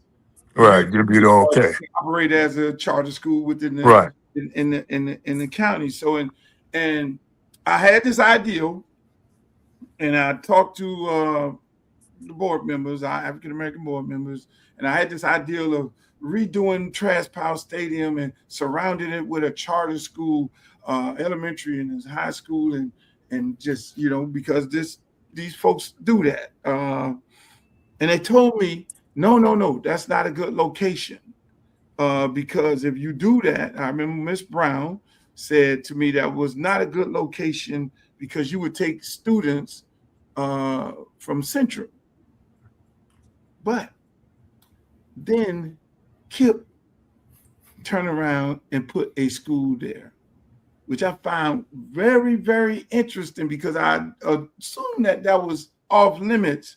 My question to you is, if we're in this big fight with charter schools, is that okay to have charter school board members? I personally think it's a conflict. Well, something is that's a good question. I mean, because particularly if it's within the overview of Miami-Dade County schools, but there's going to have to be a meeting of the minds on that, Luke, simply because right now it appears that Miami-Dade County schools are openly embracing charter schools. And so how do we proceed from there? In other words, if they are taking our kids, which they are, and you cannot deny that, should we have words as parents and stakeholders to deal with that situation? So here's a virgin situation. They're just giving birth to this type of thing. Now, they did it. They tried to do it before, but it was in other ways. For instance, Turner Tech behind Central was in essence a charter school. We don't call it that, but they took all of our 4s and 5s from Central. You understand me? So if their schools are taking our 4s and 5s and our better students to enroll in their schools, then yes, the answer is yes, we should have some say-so. So how do we go about that? That's why we have to have a meetings of the mind to determine how do we influence that situation, since they are openly trying to recruit our best students. Larry? Here's my suggestion. Okay. If you are affiliated in any way with a charter school, which is your constitutional right, then if you serve on the board as a board member, you need to put your business in a trust because you have a conflict of interest. Just on the committee that Mike and I serve on, I have to sign a waiver that says I'm not taking any money from construction companies or things of that magnitude. So why would I have to do this if I'm John Q. Public and you a public servant? You know people gonna come to you. So the way you minimize that is you put your business or your stake in the business in a trust, let somebody run it as long as you serve on the school board. Yeah. Mike. I agree with that's me and Larry 100% word for word agreeing with that. Totally agree with it. Yeah, as long as you sign that waiver and you got to be transparent with your dealings, then because if not, we'll come get you later. We'll find out later. You got people like us that's gonna find when the money coming and going. So then once you sign that waiver, you be culpable. But I totally agree with that. Right. DC, you spoke earlier about the coming together of the Adidas deal, and I know has been still a topic of conversation that's been going on for a long time. I mean, shouts out to Hosendorf, did an excellent job. A lot of people don't know. A lot of people don't know the story of it, and right, and how you guys started that process many years ago. Right. When you talked about licensing and branding, right, and branding and fighting for the resources of these schools to be able to benefit from their name, image, and likeness. Can you talk a little bit more about that and how it came together before it got to this point? Yeah, well, these guys you see today, particularly me, Larry, and Hosendahl, we weren't always on the same page, Luke. As a matter of fact, Central Alumni, when it got started, went to visit Northwestern Alumni. Wasn't no peaches and cream. Larry was talking crap like he always talked. You understand? We almost came to blows. We almost came to blows in the church, St. Matthew's. Yeah, came to blows in St. Matthew's Church. But we were smart enough. Yeah, in the damn church, man. Larry was talking smack. So luckily I didn't have to go back to the car and get my piece. But we got smart enough to realize you Negroes are fighting for the same thing. So why don't you fight together? Mm-hmm. And we were smart enough to do that, to overcome this silliness. We were smart enough to say, you know what, since we're fighting for the same thing, let's join forces. And then we started discussing those issues that affected all of us. And sports is something that we always have in common. We know, and we were just telling the truth, that our sports teams, particularly in the field of football, were far superior than everybody else's. So let's talk about licensing and branding. Why? Because everybody from Sports Illustrated to Adidas to all those other groups, Max Prep, they will sell our gear with our name, images, and likenesses on it, and our schools will not get a dime. So we dealt with that from that perspective, and then Holdendorf took it to another level. Now we want to talk about to Holdendorf at one point, because we believe, especially me and Larry, you can contribute it to me and Larry, that a couple of us need to be cut into the deal. Because it wasn't a Holdendorf deal, it was an ICAR deal. That's where this Adidas deal come from. We've been talking about licensing and branding for years. Now that we're here, now that it's grown across the country, then we want our schools to benefit, and maybe a couple of us to benefit, but that's a conversation for another time. But we've been at it for a long time, and we will continue to be on it. Why? Because we know that it's serving our schools well. And let me say this, Luke, and I'm not a politician. Don't claim to be. I'm a truth speaker. Oh my This God. deal, It's Sunday, Larry. this deal crossed party lines.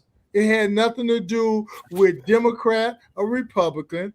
The whole gist of it was based on children in Miami-Dade County Public Schools. Black, white, Hispanic, everybody got something out the deal. There were schools this year didn't understand how the process really worked, had money in their accounts, and they had to get calls from the 9th floor. I need you to spend this money. It had nothing to do with color. Even though we advocate for our community, which we should do, and I'm not apologizing for that, but this is the greatest lucrative deal concept given by private citizens to Dade County schools in their history. It was told us when the research was done, a minimum of $7 million could be made every year to Dade County schools. Now, if the system doesn't do what it needs to do to permeate the $7 million, that's on them. But ICAR, like DC said, we brought the concept. But when you see the Miami Times, they got Jose Feliciano and Hosendorf standing together, and that's how they rewrite history right in our face, because we did that. And we've had people want to fight us because we've been steadfast about do the right thing for our schools, because we're some of the biggest areas where they sell merch and none of the money come back to the school. We didn't say make a check to Larry Williams or DC Clark or Michael Holmes. Write the check to the school. And we've had people want to fight us about that. But my mama taught me you have to bring some ass to get some ass. So if you cross that line, even though I'm a senior, you get what you get. Mike, Yeah. I know, you're a young guy. These dudes been going at it for a long time. Yes, sir. And yes, let me sir. tell you, I clearly remember the guys at Nike, Ralph, and them running through the hallways, calling me, "Oh, they're running me out to school and all that." I mean, it was amazing. Where this deal, how this whole apparel of getting it all organized came from, because I don't know, I'm pretty sure Larry them remember more than me. I remember going to my certification class. It was me and Chris Perkins and some other guys in there. And in the certification class, Cheryl Goldman came in. Me, I'm the businessman. I asked questions. Say, Cheryl, how much money how much sponsorship dollars is the district receiving with all this top of the line talent? I see this. I don't know whether it was Powerade banner that was at the stadium, and that was the only thing. And she was like, "Oh, we get $25,000." Now, I said, how did money get distributed? And she was like, Right. all the schools. And I was like, geez, y'all missing a lot of money, right? So Right. forward to like the guy said, everybody had their individual deals and everything like that. And Hostendorf, they fought for this, got everything organized, did a contract. And he came to me and he said, I don't know no apparel companies like that. And so we had a conversation with Shaq. We had a conversation with Shaq. Tried to have a conversation with Nike. They were like, "Nah, we control all the schools." And then they say, then we had I think it was Puma and another group. And so at the end of the day, they settled in on Adidas, which did a great deal. And right now, to this day, Nike is crying And I think everybody who was involved in not sitting down at the table got fired from Nike. But when you look at these deals like that, Mike, that serves the community, and you see this challenge of keeping students from charter schools, does deals like this, or does this make deals like this for public schools more just as important right now today than they've ever been, in your opinion? Oh yeah, I mean, when you're talking about money being, I mean, that's what we're talking about, money coming out of our resources. I mean, out of our communities, and then money coming out of our communities. That's twice. That's 2 times. That's not by accident.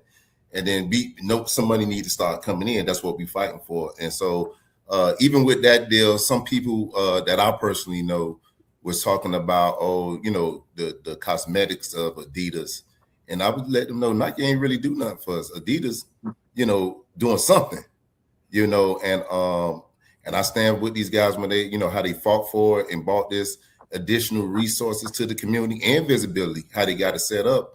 If you use it correctly, it can be really marketable to the school and the organization. So that's my input on that. Yeah, I would say the New York Knicks winning a championship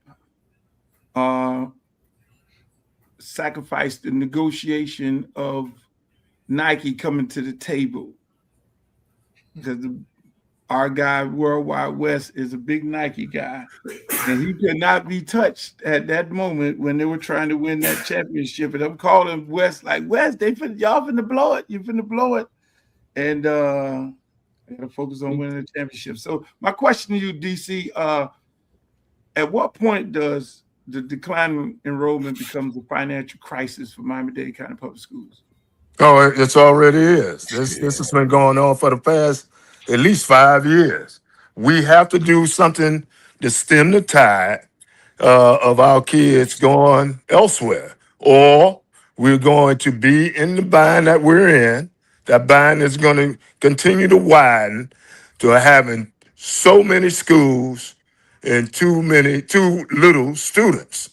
We have buildings, Ponciana, a lot of other schools that we have to either destroy, get rid of, rename, or sell to charter schools. That's the reality that we're in. So I'm suggesting not only that we broaden the horizon, put more and more interesting subject matters in the schools, make schools more exciting.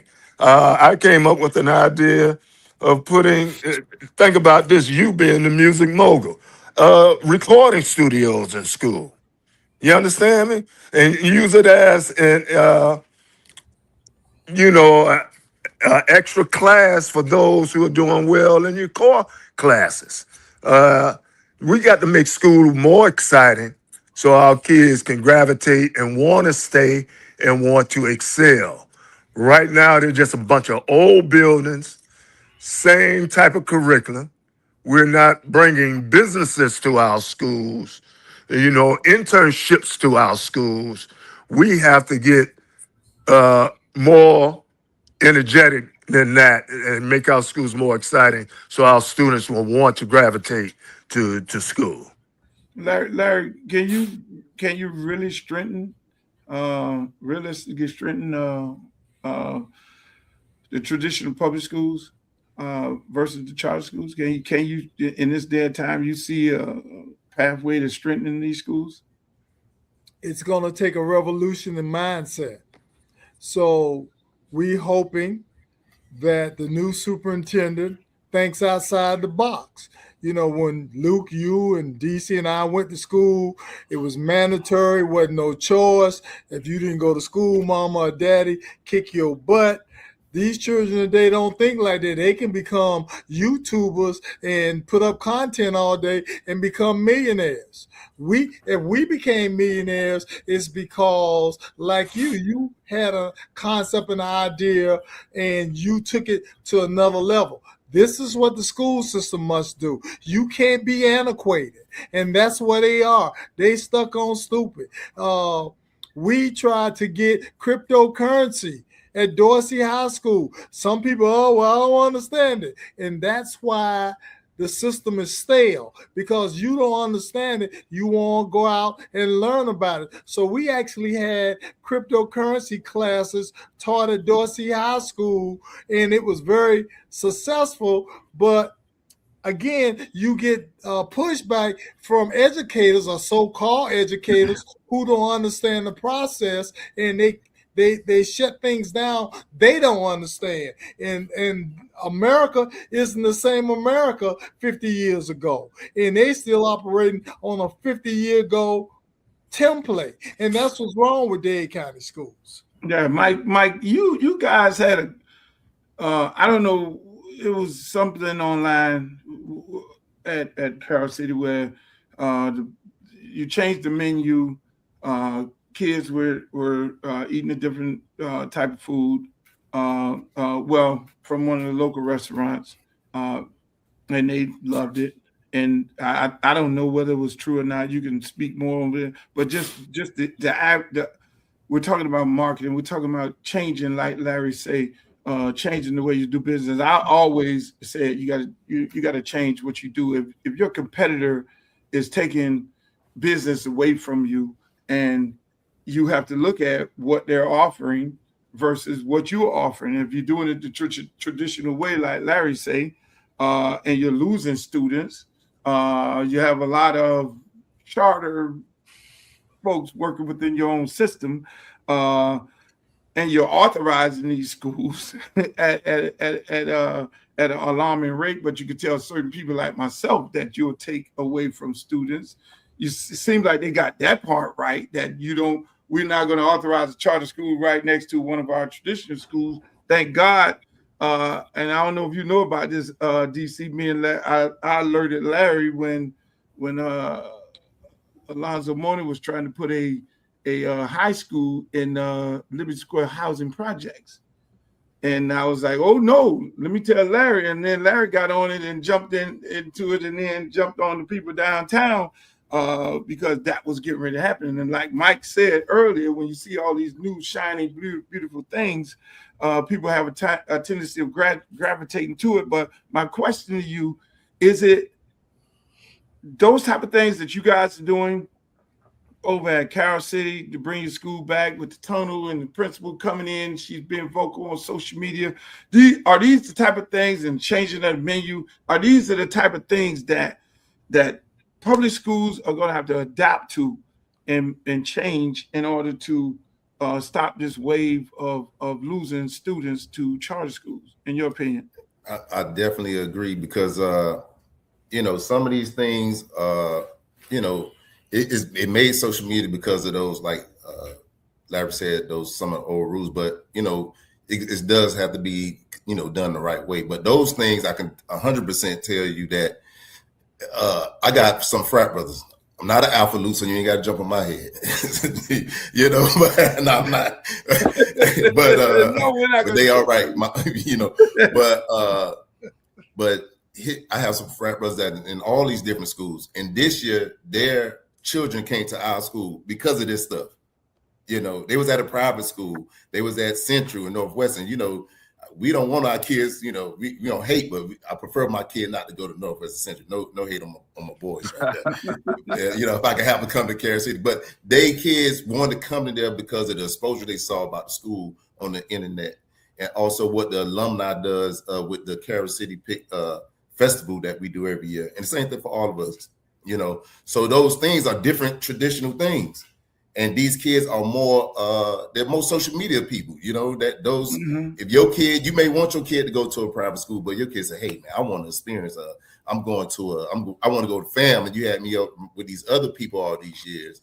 And now I want to experience at this, they call it now a historically Black high school, that experience to come over. So I do think that I think we all agree, we have to do some different non-traditional things to get the kids into the school. But to go on with that, we had our ABC meeting the other day, and we're going to be reassessing some schools. And one thing I learned during this process that's very important is that the school board don't own these properties. So we did make a motion that when these schools have open inventory, that this is where we come in to educate the people like yourself and whoever want to do a school, that you can have rights to that school. You have to go through a process, but we need to educate our people that we want resources that's going to help our community with this open inventory. We don't want these other kind of people coming from New York and New Jersey coming out and occupying our space to take away from our community. We need to put something in our community that our community can benefit off of. DC, this is something that you guys have been fighting for years. Money going back into small businesses, African American business participating in doing business with the district. Is the procurement process really designed to help small African American business compete, or does it still favor companies that already have money? Well, we started with Superintendent Alberto Cavallo. In the first meeting we had with him, he vowed to change the dynamic from spending only 1.4% with Black contractors to more than that. It did rise up to maybe 5 or 6%, but that was only with one Black contractor that everybody knows. We won't say his name. And he was recently cited for doing some underhanded things. As a matter of fact, Steve Gallen wrote an article about visiting New Orleans and noticing about 20 workers on site building the new Miami New Orleans, and not one of those workers was a Black worker within that company, and the company was Black. So when this was pointed out, we found out that the company was just a front with a Black person, again, someone we know, and he was using Hispanic workers. So we have to address that. So I believe that the 1.4% that we encountered 20 years ago is still under 5% in real terms. In real terms right now. So, and I say that to say this, Luke, the race you just ran, there were less than 20% of African Americans in Dade and Broward County.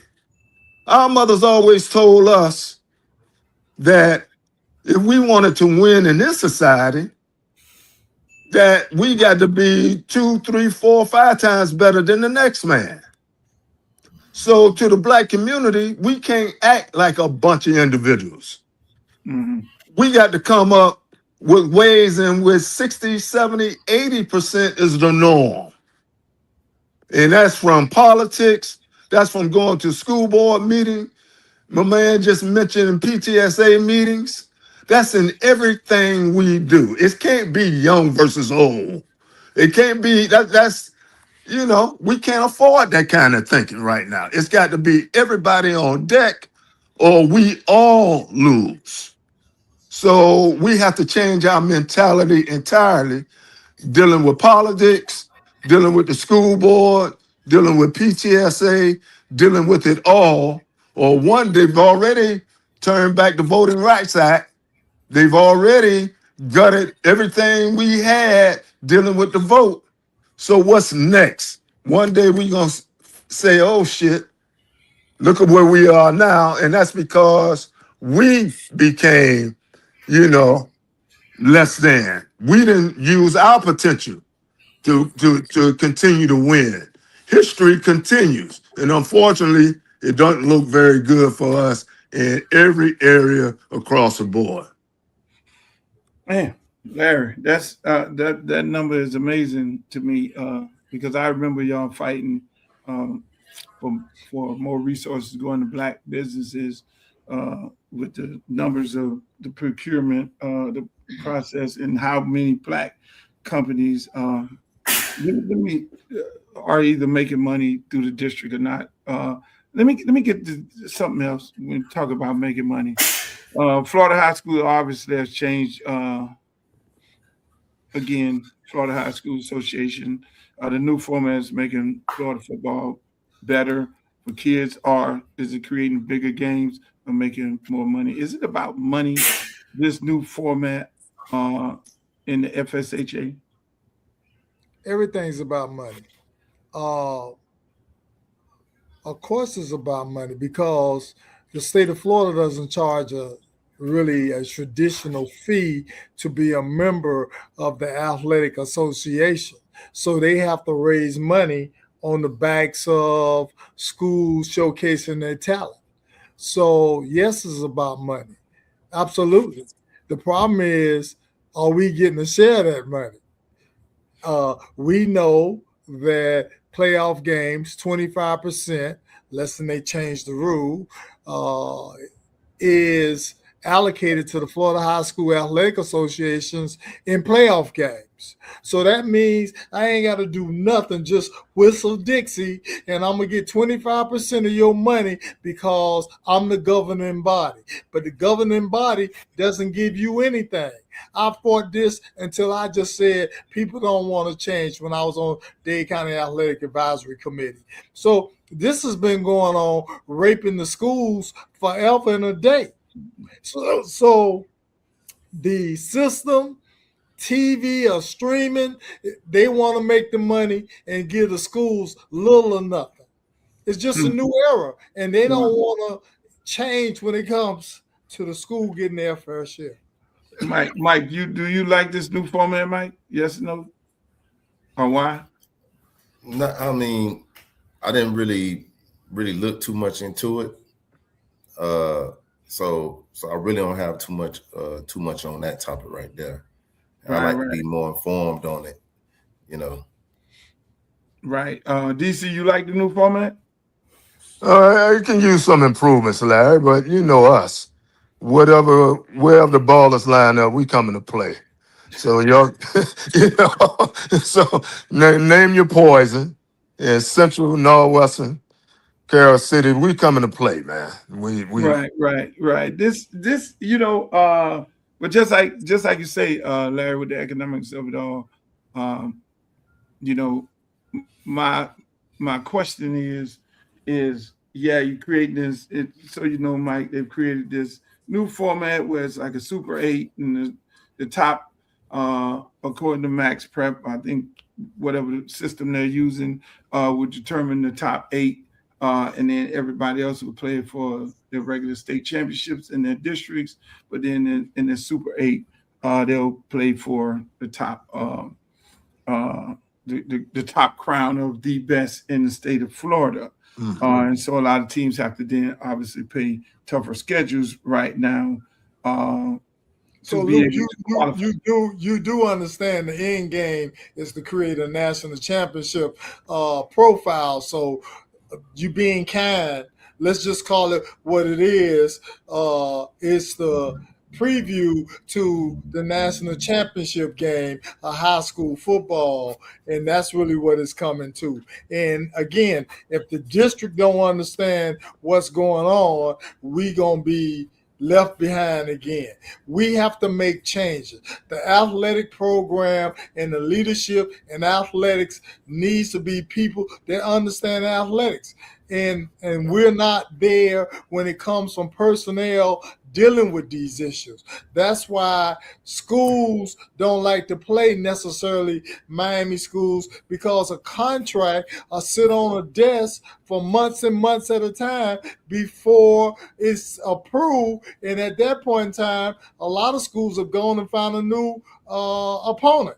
I know it's happened several times based on my experience. So we need people in the athletic department that understands athletics, not afraid to sign a contract to give us the go-ahead and play these schools. But they don't understand, nor do they want to understand. Their job is to get to retirement comfortably. DC, let me ask you a question. Should you see a lot of surrounding schools football programs closing up right now? You have schools that are loaded with students, whether some schools are having 1,200 and 1,300 and 2,000 students, but they don't have football. Right.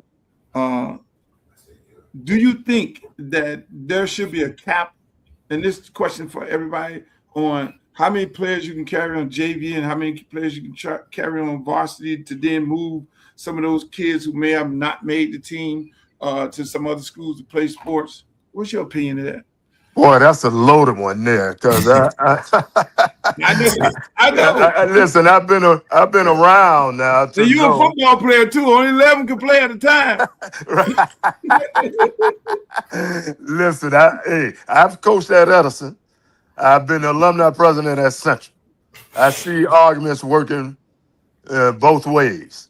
I can see where it could help out other students and other schools and other programs. I understand that. Is it right to tell a parent where they can send their kid, even though the kid may not be playing for that particular program? That's the individual choice. So I understand it. I understand the argument. I don't know which way I would lean on that because I've been a part of both situations, Luke. Mm-hmm.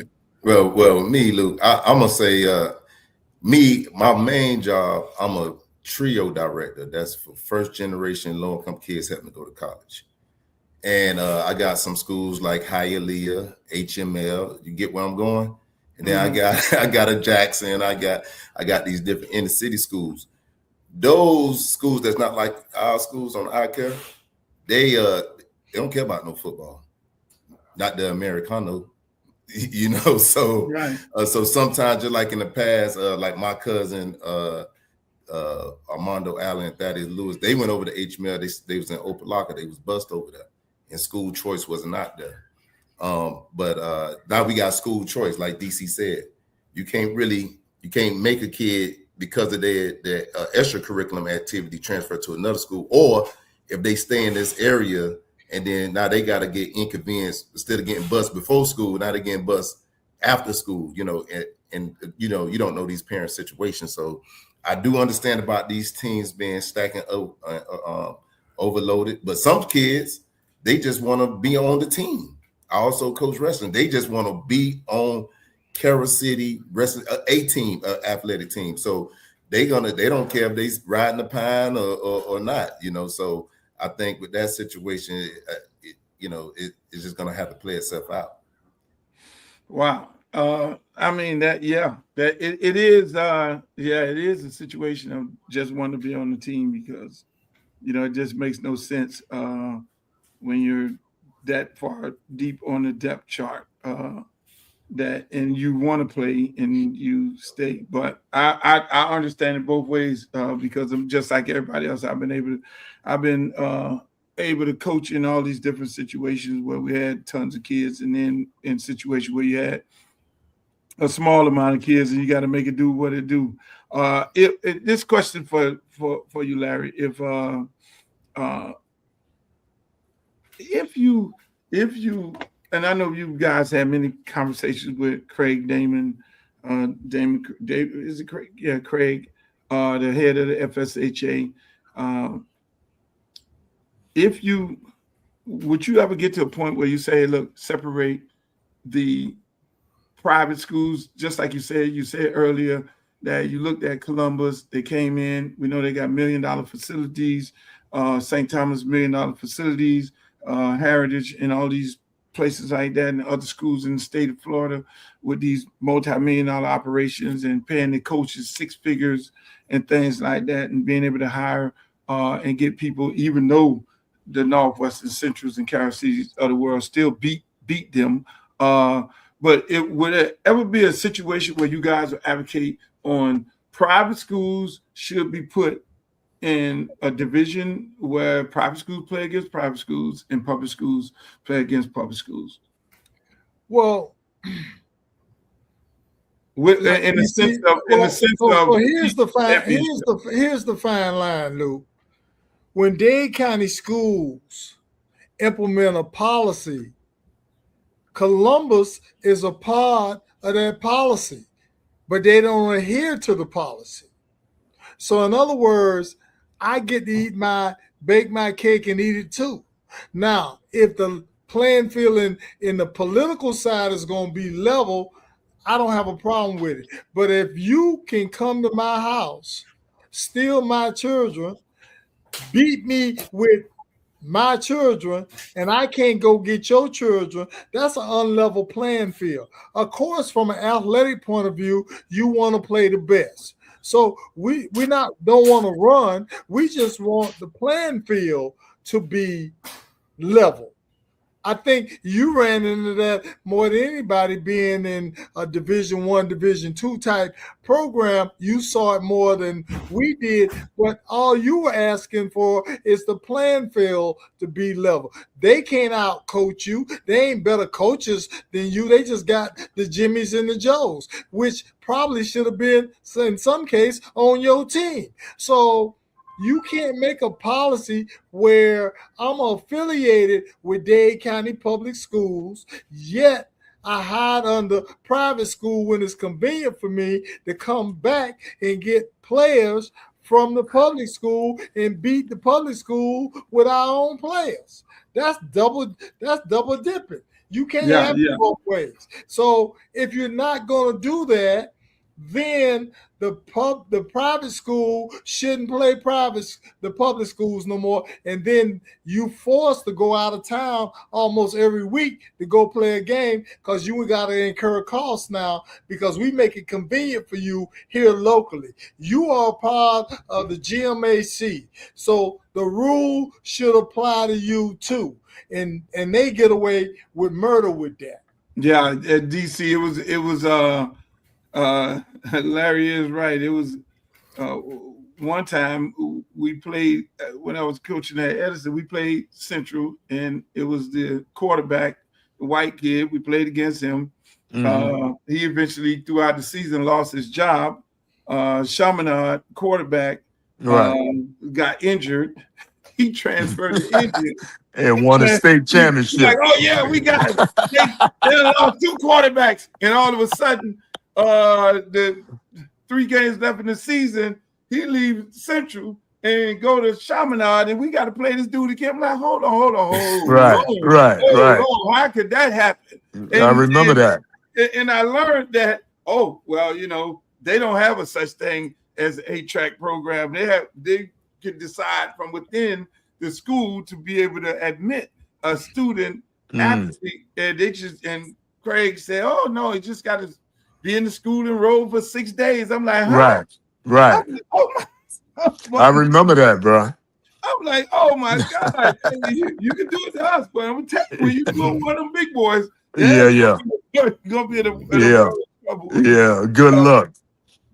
Exactly, because it's gonna be rough going on down there. I mean, it's crazy. I mean, this the lighter part of the conversation. I mean, so Carol City plays Northwestern, Carol City plays Central, and Central plays Northwestern, and Central plays Carol City, and Northwestern plays Carol City, and Northwestern plays Central.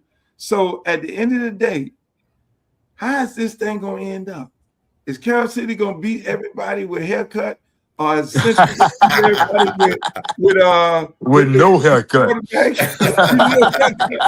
Bulls gonna come up in there roaring? I mean, hey, look, I need to hear it right now. You see Mike to set up. You see Mike to set up? Yeah. Shit, we back. We back, baby.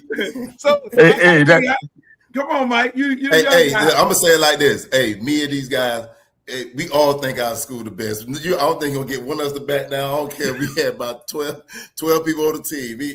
It's Carol City, and I'm Larry going. I mean, we go at it all the time, man. I bet you're gonna beat Larry. I won't. It's yet to be determined yet. We gonna go save Larry, right? Oh my God. Oh man. Just don't sleep on us. That's all I'm gonna say. We young, but we feeding them fast over there. Yeah, man. And we play like we gotta prove. Look at the Rocket and Fuel. We don't even know where they got this quarterback from. It look like damn Johnny Manziel. Hey, nigga, that's the same guy that almost beat us last year when he was at South Ridge. That's a great quarterback. Yeah. That's him. Oh, that's him. Yeah, that's the South Ridge quarterback. Oh my God. Yeah. Man, this is gonna be a. I mean, with Cal State really being back in the fold, this is gonna be an exciting football year. I mean, it's gonna be off the charts. I mean, let me ask you guys. So, out of all these 3 games, it's got to be some national television games that you guys have negotiated some major national TV contracts. No, 305 has all the games, so we already got our network. So it's nothing we can do about that. That has already been, unless they're going to buy 305 out that particular night. And I don't think it'll be worth them to do that. But the 305 network will be, broadcasting the game. It helps the Bulls and the Chiefs and the Rockets that live up in the Atlanta area or whatever. They'll get to see the game live, but, there probably won't be no ESPN. I could be wrong. I mean, I hadn't heard anything to that effect yet, but it's still early in the season. Only one game down. You play one game at a time, and you're going to keep it simple. But I would be remiss to give a shout out to Booker T. Washington. They celebrating their 100th year, their centennial as a high school, and I want to, give a shout out to Booker T for accomplishing that goal. They were the alpha of historical Black schools in this era. So my shout out goes out to Principal Anthony Simons and his team over there for being there to bring in 100 years for Booker T. Washington. And I just wanted to pay my respects to that institution because they are the alpha of historical Black high schools in Miami. DC, my last question for you. You coached for so many years. When you laid it down and you put your whistle up and you retired, as a retired coach right now, what do I do in football season? In my first year of retirement? I mean, how do I deal with this? How do I deal with do I just sit in the back? Do I go to the games? What do I do? You do it all. You do it all, bro. Just like I'm getting ready to go to Georgia and see them play Duncanville. Buford in Georgia on the 10th. So you do it all. I'm always a fan, Luke. From watching all of the program, all of the games. Now we got 305. We had a couple of games that you can go. I watched Central game via a stream from there. So I'm always a fan. Saw one of my older players who I coached with at American High all the way back in 1980 the other day. So it brings back memories. Just stay that fan, man, and give yourself the rest that you need and travel from time to time. And Mike, you got big time stars over there. You got some little stars and some bigger stars. You got haircut and you got no cut. You got what the kid's name? It's another big old kid in Sophomore. I saw. What is his name? Big dude. I think it was at MacArthur last year. Dude, we got a lot of big dudes, Luke. We got a lot of big ones. I mean, everybody in the world want him. I mean, you got everybody over there. You got over my man Coach Rowe over there. I coached against his daddy. I'm so old. Toro from the port. Toro used to come out there and say, "We play thug ball." Hey, and so I was like, "Oh my God!" I mean, what's your final thoughts on this year as far as football is concerned? Because y'all started off with a bang on the field and off the field. Man, one thing I can really say, I love athletics. I love athletics to the point of how it helped me, stay off the streets, give you other outlets. I take it, I love to win, but I love to see these guys grow, and learning this discipline and learning to work together. That's what they learn. And the alumni, this is bringing the alumni back to, 99. That was back in the days when, we went back to back. We used to feel like the Orange Bowl type days, and just to see this coming back, see the students coming back, the alumni we building up to be able to raise, because it costs for them to go. So we have to raise these monies. And through doing that, everybody just bring back camaraderie. And I just look forward to seeing these great football games, man. Everybody on here win. I'm watching everybody games. Shout out to 305 Networks, watching it. And I just want to see good football, man, and clean football. That's it. Yeah, hey man, that was but we should be winning though. I don't want to throw a little, we should be. Hey, shouts out 305 Network. It is a Carol City alumnus was one who I think created the network, if I'm not sure. Now, Larry, you have the you're the Don. You have the last word in this conversation. Mr. Williams, I didn't ask you about whether you talked to Alberto. I'll leave that for another conversation. I don't want my phone tapped anymore. It's tapped enough. Hey, but I mean, how's the Bull? How the Bull gonna fare this year? Let me know how's it gonna be. You just went up the road and beat, what was it? Who beat the 19? That was Central. Lakewood. So how's it going? How this year gonna operate, Larry? My assessment, the floor is maybe 7-3, with the ceiling probably being 9-1 in regular season. Oh, okay. Sounds good. Hey, man, I want to thank you guys for joining me today. We got to do this in the middle of the season again. Thank you, everybody in the chat. I really appreciate it. Thank you, Mr. Clark, Mr. Williams, Mr. Horn. Hey, man, y'all guys keep up the good fight. I'll see y'all on the sideline. I'm gonna go. I don't know how I'm gonna get in these games. I'm gonna go sneak in the back or something. No, I can't sneak in the back. I can't sit over there with Larry, because Larry gets stuff thrown at him every now and then. And then you go on that field with DC, he moves too fast. Hey, Luke, this year we got a VIP status over here. We got a VIP session. See, now you don't like that, right? Well, hey, because these dudes here, you got to have a helmet on. Even when you ain't playing, you gotta have a helmet on, watch the surroundings. hey, and I'm not going nowhere near Hosendall. Yeah, got some haters, bro. That's for sure. And we love Hosen. We love Hosendall, man. That man, he fights a good fight for the school system. And man, I want to thank you guys, man. Remember, this platform is always open for you all to discuss some of the conversations that y'all need to discuss, and please feel free to always hit me up, and we can talk about the issues right here that concerns our students. I commend you all on the work that y'all continuously do for these students in Miami-Dade County. And like I said earlier, some of the people who are listening from around the world, hey, look, go to the website, find Larry Williams, find DC Clark, find Michael, and then talk to them about some of the things that they're doing or implementing in Miami-Dade County that you can implement in your city. You know what I'm saying? Because they have a world of experience, and they've experienced so many things and put on a good fight for many, many years. And so I want to thank you guys. Hopefully, I want to say one last thing, Luke.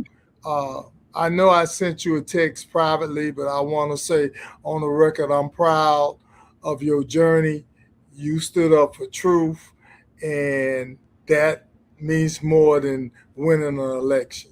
Your integrity, the way you handle it, sometimes our community just not ready for what you put out there. So it wasn't that you lost, our community wasn't ready.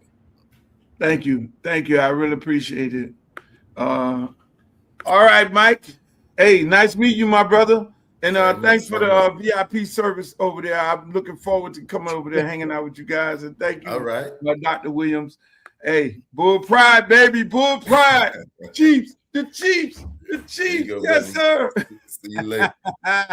Hey, man, this was a beautiful show, ladies and gentlemen. I hope you all enjoyed it. We ran over time because we had some great questions and some great young people on here to talk about some of the things, man. Kendra, shouts out to Kendra from the executive director of the Orange Blossom Classic here in Miami. That's going to be held on the 6th of September. Make sure y'all all come down. I was going to bring on Stephen Hunter Johnson, but I guess I'll get him on tomorrow for my regular scheduled program where we are on Monday, Wednesday, and Friday. Remember the Luke Show, we are on live at 5 every Monday, Wednesdays, and Fridays, and we do a special edition on Sunday similar to this where we talk about community issues that affect the community. I love it. This was a great show. This was a great moment for me. All things said, I did want to get into politics with Stephen Hunter Johnson, but we'll do that on Monday because that's going to take a lot of conversation that we need to talk about because the importance of voting is so very important these days right now. And again, ladies and gentlemen, I want to thank you all. I know my good friends at TikTok, I kind of lost track of y'all and everything like that. But this show was great. And again, here is the website for the Orange Blossom Classic. I need y'all to go on there and purchase your tickets right now. My girl Kendra is doing this game. And I'm just supporting her. This ain't no commercial or anything like this. Just mere fact of a Black man trying to support a sister who is doing this, who's putting this game on in a difficult world where she's just strong Black lady. You gotta love it. You gotta support our sisters, and this the way you support it. You got South Carolina State taking on FAMU Rattlers, and it's a big weekend. You know, they give a lot of scholarships out, and you have all kinds of things going on. There's the Fan Fest. You got Trina performing. You got the, before the game, you got tailgate parties, in-game parties. It's like Essence Festival here, and so I look forward to being a part of the game, like I'm always a part of it. But till next time, ladies and gentlemen, I want to thank you all for joining the show. For today, shouts out to my girl Glow. Shouts out to everybody else in the chat. I want to thank you guys for being a part of it. Shouts out to everybody on Facebook, my Facebook fan page. Make sure y'all like, share, and subscribe the page. You'll see this show repeat throughout the night and tomorrow up until 12 noon and 5 o'clock tomorrow. We'll do a brand new live Uncle Luke Show podcast. Until the next time, ladies and gentlemen, may the good news be yours. Peace. I love you.